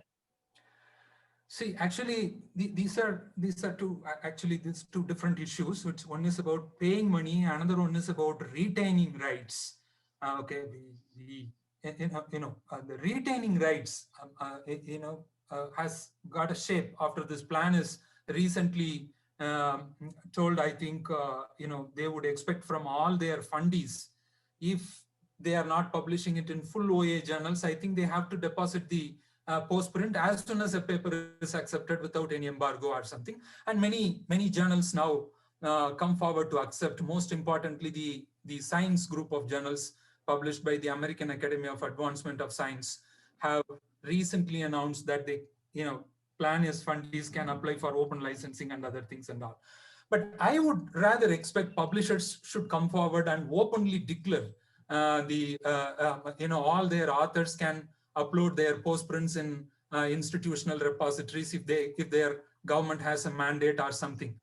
Then they need not to ask the authors to apply for license and other things and all. So these things probably Government of India can negotiate with publishers, or we have to address it through author addendums, as you suggest. I think authors should mention the publisher that I have to comply the funding agency rule, and then I have to upload the postprints in the institutional repository base. See, so we in general, I would say I think APC should be discouraged for various reasons. Yeah, there are many reasons, in fact. Thank you, Madhan. So with that, we'll move on to the third discussant to ask question. May I have one question. Pardon me, please. We'll come back second round. We'll come back second round. Thank you. We have one more round. Thank you. So we'll ask Sushmita Das to come out and pose a question to the panel. In fact, my question is my same name, and I'm very happy and very interesting to ask sir, Dr. Sushmita. And ma'am, we are having same problem in Bangladesh. More particularly, I am working with agriculture scientists, and scientists or researchers here are more interested to publish their research in impact factor journal. So they are looking for very good journal, and the problem in my country and my organization is that how some organizations they are trying to upload establish their journal in a very good manner in international standard, but they are fighting a lot. They are trying to collect good journal article paper, but sometimes they are bound to publish very non up to mark. So how we can address this type of problem? In fact, it is very difficult to make them understand, and they are also very not eager to deposit their own journal, own research article or research paper in their own institutional repository. It is also very difficult to address this problem. It is one question to Professor Dr. Sushmita. So, Sushmita, I will take your question in two parts. Actually, I think you have two questions. First one is your scientists want to publish in good journals. How can they do that?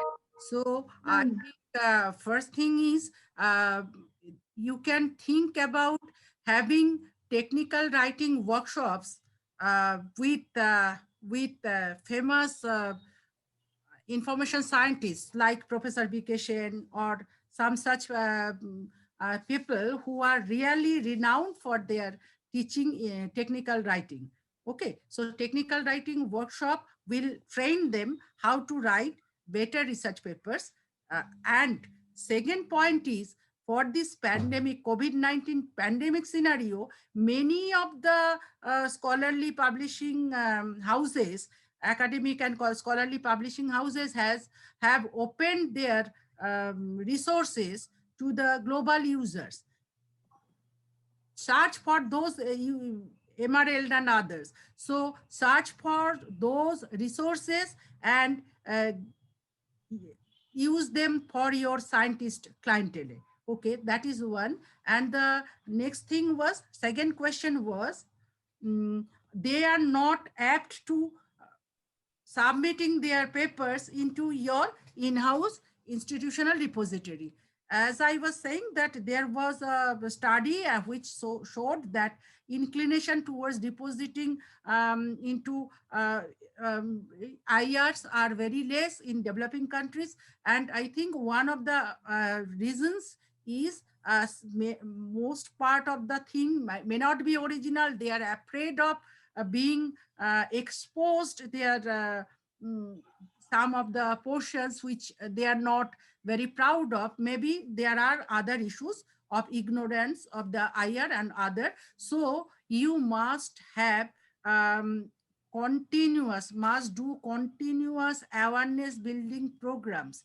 Librarian must take part into and you go to all departmental heads are to be approached, awareness building programs. And another point is, you add these to, you ask your university or college authorities, wherever you are working, you ask them to take up this issue and to add it into the incentive system. Like students will get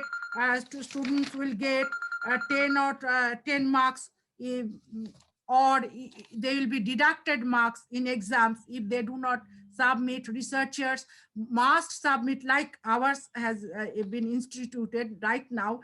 When you are submitting your PhD thesis, you must submit one copy, soft copy of your research into the research PhD section, so that it can. Thank you, Professor Sushmita. So, thank you. That was a now. So one round of discussion has happened from discussants, and maybe we can open up the second round of questions with panelists. So I'll ask, come back to Manju Naik again to ask his second round of questions. Yeah, thank you, Dr. Byrappa. My second round question is to Rob Johnson. Dr. Rob Johnson, I really surprised, by listening your statement. You are calling a scholarly communication, the system, as a very complex, which is almost, we have 350-year-old system. I feel global scholarly research output, the more than 50%, even after 350 years old, coming from only 3-4 countries. And more than 50% of the publication is coming from 3-4 publishers. I feel there is no political interest at a national or global level to make it as simple, this system. Second thing is that there are several studies showing that every year the contribution of the OA paper is increasing, but that is not helping any institution or the country a subscription and access. So what is your thought on these two aspects? Thank you. Thank you. I think I agree with your observations, and I think as I say, many things are bad in the current system.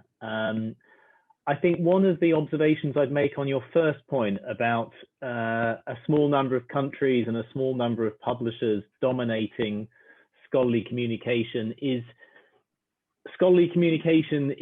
part of the wider world. And this is what we see in many aspects of society. So if you look at retail or any other, sort of market, we see the dominance of platforms. We see one or two brands starting to become ever more valuable, and we see the kind of mid-tier players finding it challenging. So I think some of these issues are broader cultural and social issues that are not specific to scholarly communication. And we are seeing, I think, governments globally grappling with the growth of the kind of big technology companies and how to manage those. And so I think some of what is happening with the likes of Elsevier or Springer Nature is just a microcosm of what is happening in the world at large, with kind of platforms becoming ever more dominant. I think in terms of your second point, I'm not sure I fully understood that. Could you just say that again? Yeah, most of the OA studies shows that, okay, number of article or publication in OA keep on increasing. Yeah, your statement also shows that by 2025, 44% of the publication will be OA. But that is not making any difference on expenditure on access at the country level or institution level. That is not the mean for open science or open access. So there is completely a business model is involved in OA, okay, larger than what we expected. So I want to know your thoughts on this. Yes, I think that it's the tension that I described in my talk about having different goals. So for many people, the expectation was that implementing open access would also be a means of bringing down costs. And I think what we've seen is they're two different things. So greater access does not in fact seem to lead to reduced cost, or doesn't lead to it automatically. And there are trade-offs between those two factors. I think, I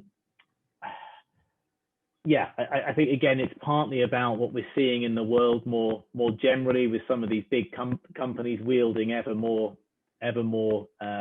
power and more dominance in the market.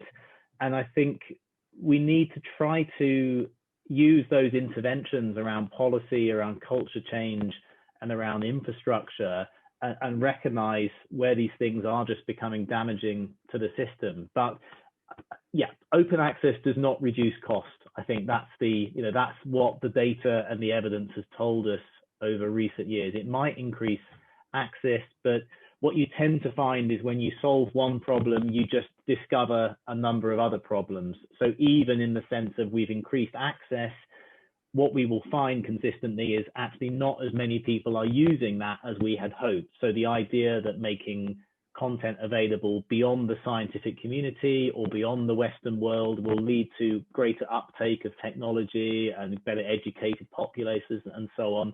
Of course, there's many other issues and barriers to overcome there, aside from simply being able to find and read the article online. So it's complex, and there's trade-offs. I think I'd come back to that. Rob, thank you so much. So that was a very insightful view, and I just wanted to share one thing and also seek your opinion on that.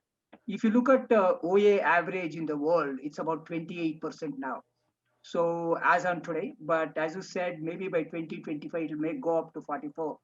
But my point here is, if you look at the 28% current average of open access articles, and if you look at average, APC charge of $2,850, and if an institution, publishes about average of 28%, the open access fee will go much more than their library spend, and that's becoming reality both in Western countries, even in India. Top institutes are really reaching the percentage of 28% in terms of publishing OA articles, and institutions are really spending more than their library budget for the APC charges. So in this context, it's not going to end very soon. Do you foresee any kind of a disruption in publishing, or anything you think, since you observe global trends? I think it's a really good question, and I think potentially yes. So I think there's two particular factors I'd highlight. So one is the growth of preprints, so people posting articles online prior to formal publication, and that's accelerated very significantly over the last year with COVID-19, and I think that will continue. And so I think there is a scenario where, as the growth of research just continues, indefinitely into the future, there will be a recognition not every piece of research has to go through peer review and into a journal. So we may well see more things being shared as preprints that are then not submitted to journals. I think the other shift that I would expect to see, and I think we should see, is what's happened in the last, well, it's been happening for a long time, but particularly in the last decade or two, is more and more articles being published by China, by India, by countries outside of the Western world, but the publishing system, and that includes editors, and it still largely includes peer reviewers, are still dominated by the West. And I think what needs to happen and what must happen is the publishing system has to follow where the authors are.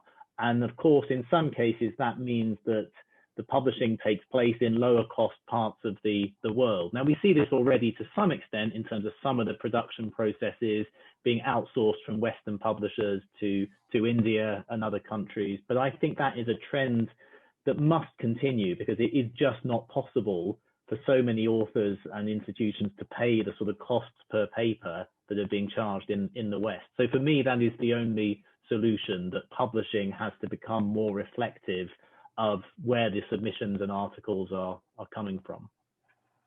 Thank you, Rob. So with that, we'll move on to the second discussant, Burma. Chakravarti, can I ask you to pose your question, second round of question to panelists? Yeah, thanks.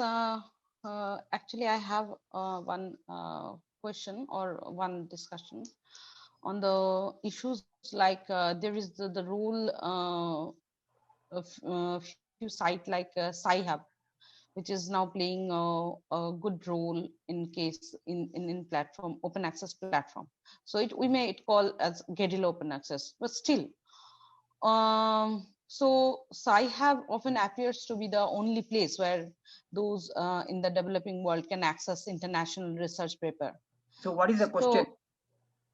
So this question is to the House, that is it right way to access research publication, because we have seen that a legal thing is there in our Indian court that Nature and other publishing houses are actually opening up. So what are the views of our eminent panelists on this issue? That May I request each one of you, may I request each panelist to make 1 or 2 quick statements on this, please. The Sci-Hub is an interesting problem in India. On the one side, our faculty members support publishers by sending their articles to the journals, and then support publishers publishing their papers. On the other side, they also extend support to piracy sites like so-called piracy sites like Sci-Hub. They want both. The problem, they both in both sides they cite publishers are creating problem here, and publishers want this to be blocked. And libraries depend on Sci-Hub kind of initiatives, even not in developing countries, every part of the world, for many other reasons. Sci-Hub is viewed as it's not like I'm following the legal arguments in the court, but however, I don't have much to say about what our judges will think about these, but there is a huge moment at present. Whether our courts support our internet service providers are going to do block or not blocking it, I think the Sci-Hub is going to exist. It is going to be used by everyone for by some other way. It's we have to think about the system with Sci-Hub also to some extent, I would say, because there is a huge support for it. the argument itself is that whether it is a piracy act or it is a very required act. But when you see the number of actual scientists, prolific authors who come forward to support the Sci-Hub, so I have the question. It is in a very critical state now, so we have to wait and see. But libraries and professors in India, many of them are extend their support, and then they have been emphatically saying, the funding agency head and many others, not to block Sci-Hub, because that is a lifeline of information access to many of the agencies in our country. This is a critical problem, but I would ask the publishers to think seriously about these kind of initiatives in a very a positive way. Why this happens? A researcher from Kazakhstan is spending all their lifetime to create a repository of 80 million articles and being fugitive. And we are all enjoying a comfortable life, sitting in a nice weather in Bangalore, and saying her as a kind of pirate and destroying, born to destroy the systems kind of, is two big statements. We have to consider this as an act of civil disobedience, and I would rather prefer to say this. And we have to find a kind of different solution. I sincerely hope that court will consider the points made by our faculty members and authors, scientists, and then take the right decision here. Thank you, Madhan. Thank you for sharing your views. Now with this, I'll move on to the third discussant, Sushmita Das, to pose her question, second round of question to panelists. Sushmita? Yes, thank you.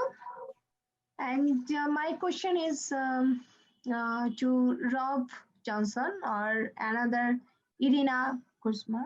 Anyone can give me the answer.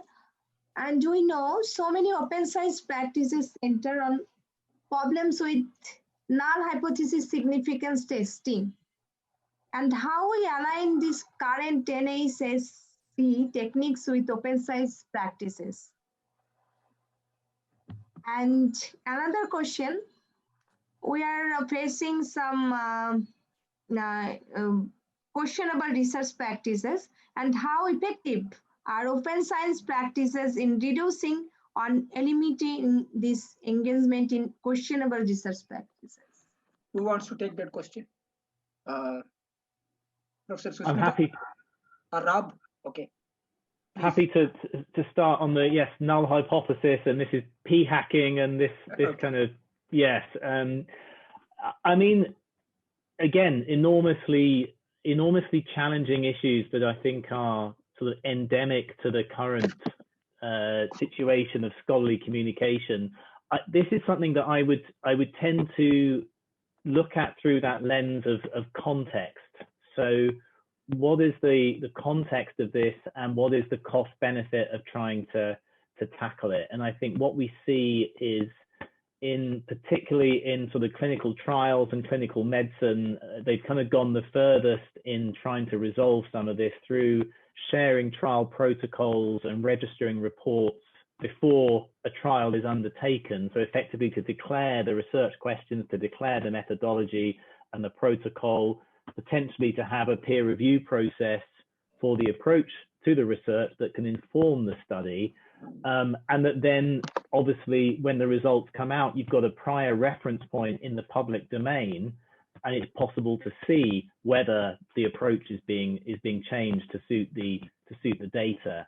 I think the question is how scalable that is to all of science, because of how costly and time consuming it is to go through that exercise. And I think that's where we have to look at context and cost benefit. So I think there are mechanisms to address this in some fields and some contexts. And I think generally the move to greater openness, I hope that these are some of the things that will start to be addressed in time as well, through greater sharing at all stages of the research process. But in many respects, the cost is so great, both the financial cost to the system and the time cost to the individual. I don't see easy answers to this. I don't know if Iryna wants to comment. Yeah, in Europe, we have this European Open Science Cloud idea, which supposedly will make it easier for researchers to conduct their research, and data sharing and open science are fundamental parts of that cloud. So I do believe that eventually we'll have infrastructures or workflows, again, like Rob said, not for all disciplines, but at least for many disciplines that would make it easier to practice open science. And I still believe that open science should be part of early career research trainings. At least they should be aware of current tools. And there are plenty of free and open tools for that. And even if they don't practice it immediately, maybe they'll start practicing that a little bit later. But from the educational point of view, I believe that should be done. Yeah. Thank you, Arna. Thank you, Rob, for sharing your views. So we have completed 2 rounds of questions from discussants, and now we have it's time to look at the open question and answers questions. And I see in Q&A about 7 people have asked questions. Maybe I can take one by one quickly, pose them to panelists so that any one of you can answer that question. The first question is from Ishappa Bandi.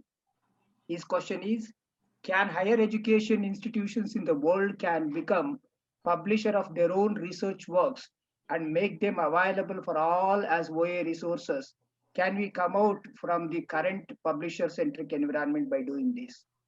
I'm happy to give a view.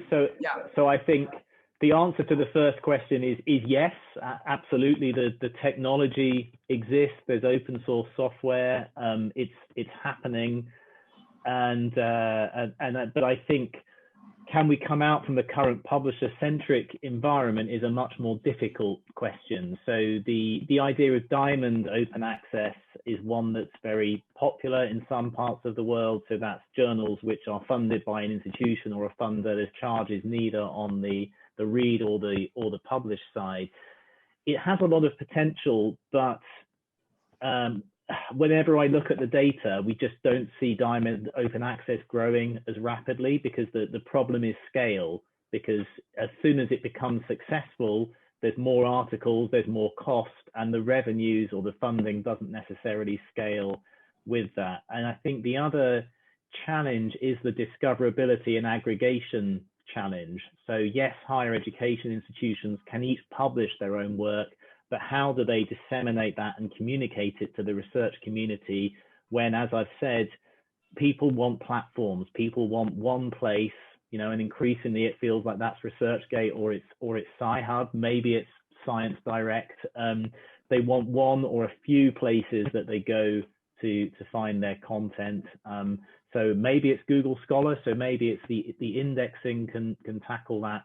But I think the technology needed to aggregate and make content discoverable is hard for individual higher education institutions to deploy successfully. So I think it's an important part of the landscape. And I think what we're seeing with open science is greater diversity. We're seeing different research objects being shared, and much of that higher education institutions can do. But in many cases, what I see is it seems to be additive to the current publishing system and isn't necessarily replacing it. So I think that's the challenge. Thank you, Rob. There is also a second question specific to you, and it's been asked by Bilal there. And it's a long question plus comment. Let me know if you want me to repeat that. I'll start reading it. Given the fact that major publishing houses throughout the world are still following the paywalled method rather than going to open access, don't you think such an approach kills the essence of research and its utility to get somewhat wasted without reaching it to the majority of the users? Also, don't it lead to a new form of information divide? So that's the question they have now for you. So yes, I agree. I think research should be open if we can find a way to make it open, and that's why I work in this field. So I do think it is contrary to the essence of research, and the internet means, you know, it is possible to communicate research openly. And yes, it does lead to a new form of, or the long-standing form of information divide, but it's one that we, in theory, should be able to bridge. I think the challenge is the detail in the implementation and how to make that transition. And what I see, and I talk to a number of publishers, we work with publishers as well as libraries and funders. And the challenge they have is they say, well, maybe 20% of the world want us to go open access and are willing to pay for it, but 70 or 80% of the world don't. So to some extent, the publishers are still following their global customers, in the sense of most of the world is still content with the subscription model and isn't indicating that they are prepared to pay for open access, which for publishers at the moment, in many cases, is synonymous with article publication charges. So I think actually it's important to understand that publishers find themselves in a very difficult position, because different parts of the world are saying they want different things, and it's hard for the publishers to reconcile those. So absolutely, we do have an information divide, and we should be making things more open. But again, it's complex in terms of how we can make that happen. Thank you, Rab. There is a next question on One Nation, One Subscription. Professor E.Y. Asundi is asking this question. The question is, how it will impact union government's proposal for consideration of One Nation, One Subscription when we are talking about easy accessibility of articles via paywall and other ways? Please answer.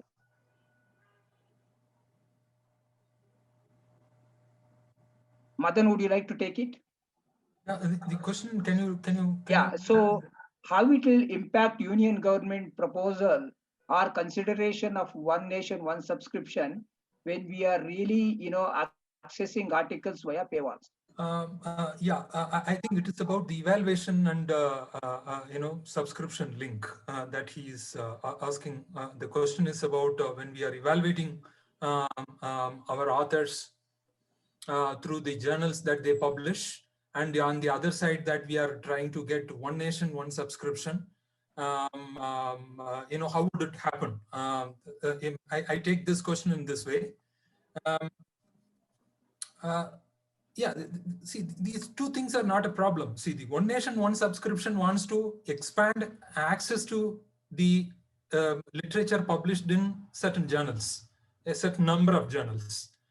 Imagine even all the 25,000 peer-reviewed periodicals we talk, and then making them accessible to all possible users. That is a separate issue. Evaluation is a separate issue. Evaluation is done by the funding agencies or the institution at the institutional level, where the publications are one of the many factors that they consider promoting a scientist or award grants to a funding. So, thank you, Madhan. So these both can live together, no problem at all. One policy-related question by Raghavendra R. The question is, instead of forcing authors to share and retain published paper, why don't institutions and universities design a policy of having all faculty publications in their repository? I would rather support this statement. Actually, the mandates policy should be at the institutional level, even at the department level, and then if the even small associations level, there should be mandates. Communities come together and mandate themselves. For example, a small department, molecular biophysics unit in Indian Institute of Science, they make a policy that all our scientists should make a copy post-print available. And then it is much better than the national level policy, because there will be a person to monitor whether papers at the department level is going open, and the success rate would be very, very high. And this is a good way of getting 100% green open access. But for that, I think it is better to have mandates at various levels. Thank you, Madhan. So I think we have addressed all the questions posed by participants. And now any others who are participating have any question, comment? Sir, can you add one point about this university mandate? Some of the universities already imposed this mandate, and basis of that mandate, they are going to have at least 50% of the faculty publication in near future into the institutional repository. Okay. Thank you for sharing your views, madam. I have a question. Anand, can I ask? Yeah, please, madam. Yeah, Professor Shalini, madam, has a question. Yeah, see, one of the things that I was surprised not to, the whole panel did not touch upon is the fundamental problem here is the copyright issues or Copyright Act. I think we need to look at turning the whole thing upside down, because when we say, for example, I mean, Newton said that I see standing on the shoulders of giants, but it's not just the shoulders of giants as in the past, but it is any research work. The ownership, according to me, does not lie with any or even the authors, because the entire thing is based on the past research, based on so many things. So we have to have this fundamental question about the ownership. Their ownership, that is moral responsibility to what they have written, but not to the the science or the scholarship behind that. So that needs to be questioned, according to me, because until and unless we question that, in fact, I take serious objection to the use of terms such as thief or pirate, etc., to this lady Elbakan of Sci-Hub. No, because in any new paradigm, if you will, or any innovation, for example, if you think of things like say the Uber and such kind of model network, as they call it, as network economy, there have always been slightly legal issues which they have actually either sidestepped and done something, and that's how they have been successful to a certain extent. So when it comes to scholarly communication or open science, we need to look at the fundamental issue of who owns it. According to me, it is public good. The society owns it, and that's how we should look at it and solve problems of communication system around that, rather than sidestepping this and then looking at only open access from a limited way. That's my view rather than a question. So I would like the panelists to address this idea of copyright or turning copyright itself on its head. Yeah, thank you, ma'am. So can I ask panelists to comment or share your views on that? Rob, I can add. Rob, you may have a better view. Iryna, please. Yeah, I can start, and then maybe Rob could add. So I know that there were related discussions about access to information as a fundamental human rights, and UN Human Rights Rapporteur tried to make a case for that in the UN, and unfortunately, it didn't go that far because copyright is such an old and protected system. That I don't know whether it's realistic for us to expect to change it, but I think we have to find flexibilities like Creative Commons licenses, which are part of copyright but allow sharing and rights retention strategy, etc., and work with that. But I don't know, maybe I'm too pessimistic. I do think it's an important question. I think it is a real quirk the way copyright works in academia. I mean, it doesn't make a lot of sense.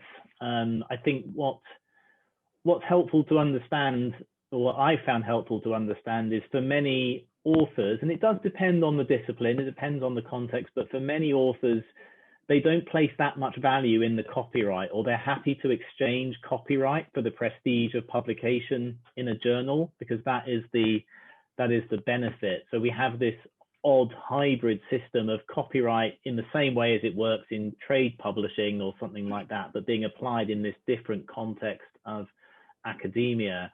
And we also have a sort of academic culture of sharing where researchers feel they should be able to share their work, which is somewhat at odds with the publisher's interpretation of copyright. So it's again very messy and complex, but I think you're right, Shalini, to say we shouldn't assume that it has to be this way. And I think some of the initiatives around rights retention, which Madhan mentioned, in terms of can authors or institutions retain their rights? Yes, they grant a license to the publisher to publish it, but it doesn't prevent them sharing it separately.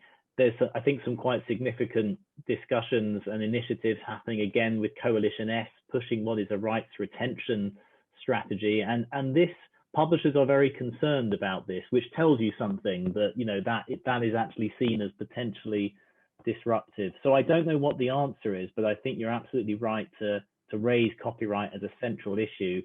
But we also have to recognize it's not an issue that researchers are particularly concerned about. So that's part of the challenge. Yeah, I mean, then the copyright, you know, the transactional agreement between authors and publishers, you know, surrendering their copyright to, you know, all the rights to a person, that kind of changes, at least that they are possible actually. You know, one cannot surrender all the rights to a publisher and then make the publisher monopolistic about the, you know, content, and then that way. The you know, to suggest, I think the Harvard model, which is about the faculties, you know, surrender their rights to the institutions, and so the institutions become the owner of the copyright. And when it, you know, when that happens, then automatically there is an addendum going that the institutional requirement should be met when you publish a paper with, you know, for-profit publishers or something. So overall, changing the copyright, you know, there are a lot of jurisdictional problem, and then, you know, the interpretation of copyright in different copyright lawyers and other things. And we need a huge overhaul.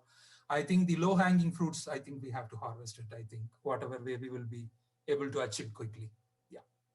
Yeah, I am asking for a complete overhaul, because somewhere it has gone wrong right from the very beginning, because it was meant probably only for creative works, not for scientific works. Yes. Where you create something that's your own, you own it.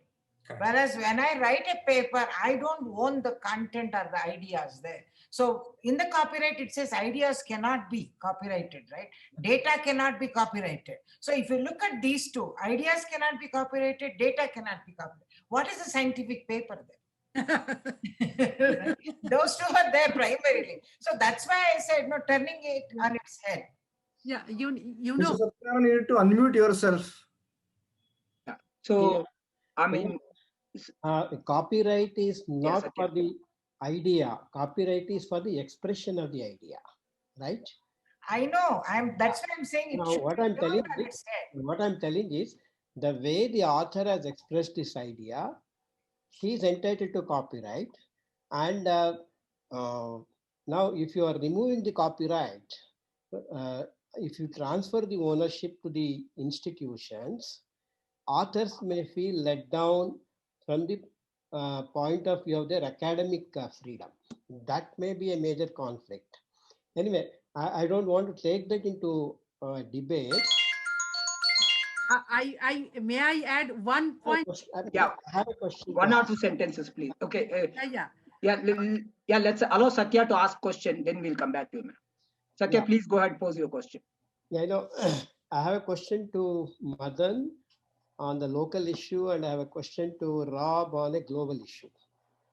Question to Madhan is, you know, there is a definite acceleration of open access impact in terms of the articles becoming available for open access faster.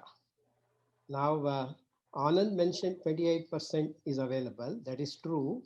It is about 28 to 33% of all that is published so far. Effectively, whatever is published so far, which are digitally available, out of that, about 33% is available for open access. If you take into consideration the access through the archives, also the preprint archives also. But if you, for example, if you take the currently published articles, taking one example of the latest one, about 47% of the articles published in 2020 are available for open access in January 2021, which means in the last few years, particularly in this decade, more number of articles published during this decades are available than earlier decades. Now, taking that trend, and if I add what you call the preprint articles, I mean linked to preprint repositories, that number increases to almost 57%. This is based on the data I have, current data I have. Now, this is a very clear trend, which means it is possibly in the next 5 to 6 years, what Rob projected as about 74% based on some data. I would say that almost 80%, my projection is about 80% would be available in open access, which means it's also possible that another 20-25% would possibly by then also become available if APC charges, if Planist model succeeds completely in Europe. Effectively, if 80% is going to be available, now the question is, in the next 5, do we consider ONOA, that's what you call one nation, one subscription? Is it going to be a kind of a transitory model, a stopgap arrangement? And if that is going to be so, is all the effort worth to make a policy out of it and then implement it? Implementation may take another 2 years minimum. For sake of just another 3 years, should we really be doing it, disrupting the existing model? That's the question for Madhan. The second question for Rob is, you see, this scientific journals, peer-reviewed journals, seems to have become a big obsession for scientific community. What you mentioned in the beginning, to make somebody a villain, a set of publishers a villain. Fine, they are making profits like any other business.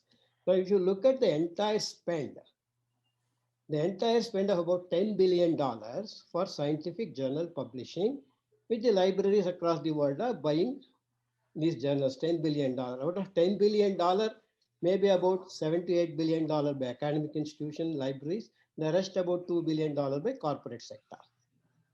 This less than $10 billion is less than 0.5% of total research spend in the world, which is about $1.8 trillion. Now, you have been all the way telling it's an output of research. Taxpayers are paying money. Fine.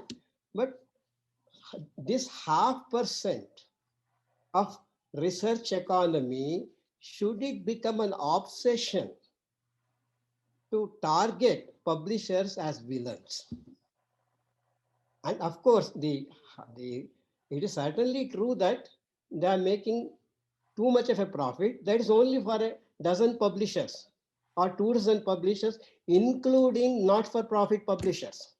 In fact, the average cost per article earned by not-for-profit publishers is far higher than the average cost per articles earned by for-profit publishers.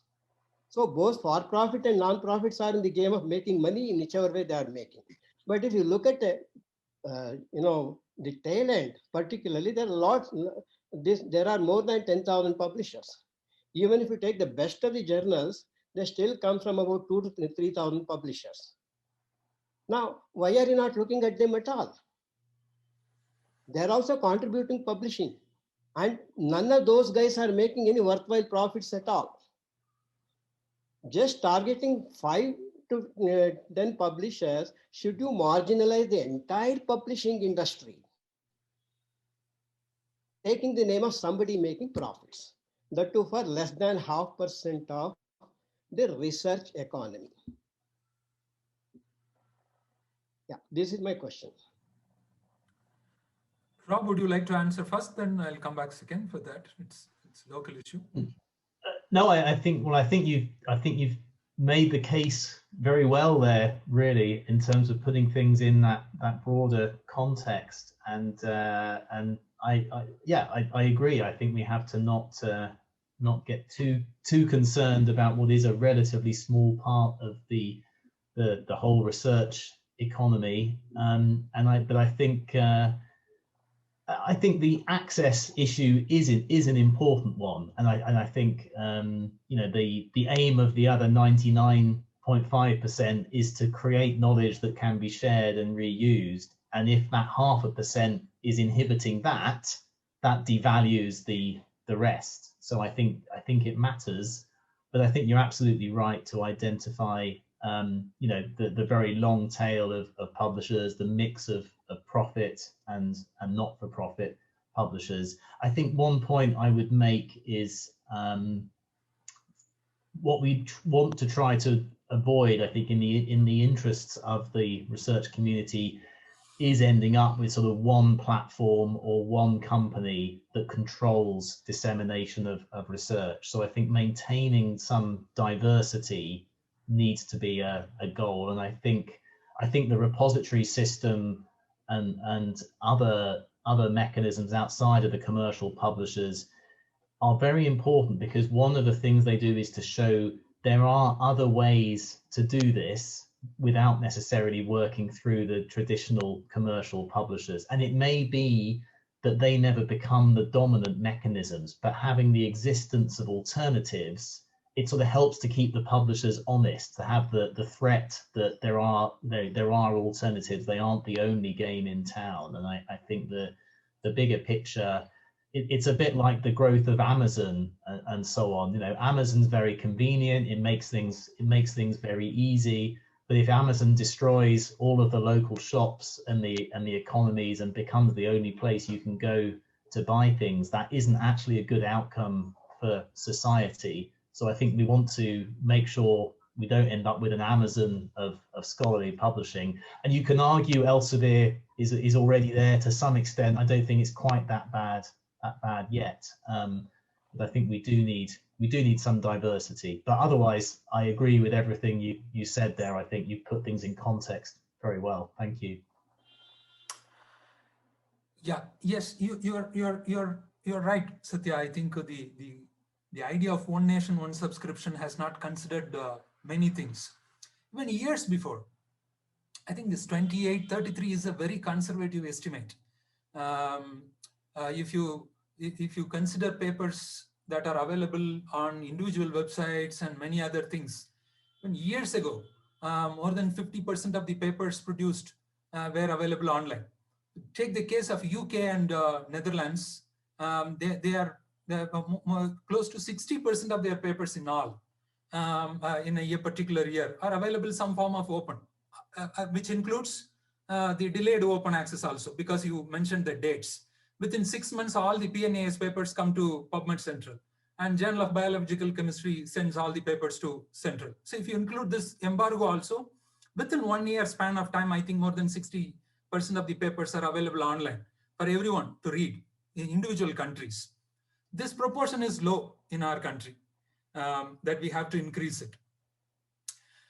See, not only this factor, and virtually, if you include Sci-Hub as a consideration, I think virtually all the latest papers are available for us.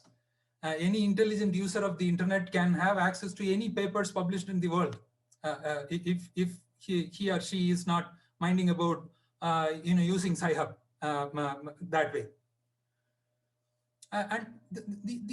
And more importantly, scientific research is esoteric. One may wish a farmer should be able to read a paper published in Journal of American Chemical Society, but it is very difficult for one to read and understand, assimilate a paper published, an esoteric research idea published in a scientific journal. We need not to read, of course, for doctors, it would be very useful for biomedical consultations and clinics. You have to look at in a, look at the dimensions of many dimensions of it. So having said all that, I would say, see, the one nation, one subscription idea, maybe even I'm very skeptical whether it would take off. Even if it is take off, as you say, it can be a kind of temporary mechanisms by that many things may come up and then overtake. But a sovereign country's policy focusing on negotiating with publishers as a main thing, which I feel when they want to really hunt an unstructured complex animal, they are wasting arrows to kill cats and dogs in this way of negotiations and other things and all. So we have to focus more on the legitimate open access structures, infrastructure, and prioritize persuading the scientists to think about sharing their research, cleverly using their web and related technologies, than negotiating with a few publishers and then saying, we are going to provide access to all possible users in India and all. That idea has not considered several dimensions, including the one that you pointed out. Yeah. Thank you, Madhan. So sorry, I was off for a few seconds, and so I'm back. I missed the sequence. Is there anyone else willing to answer or comment?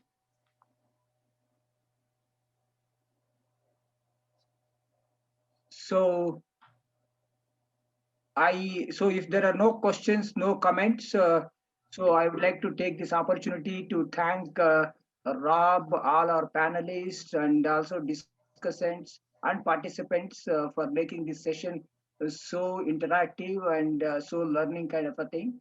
And so we don't know how we really spent 2.5 hours here. Thank you one and all. I also thank the organizers for giving this opportunity. Now it's over to the organizers. Thank you very much.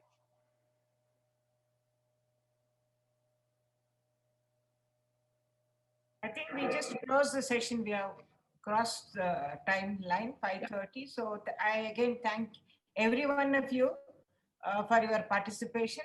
And then hopefully I will see some of you tomorrow, particularly participants. We will see all of you tomorrow. Tomorrow's session, 10:30, okay?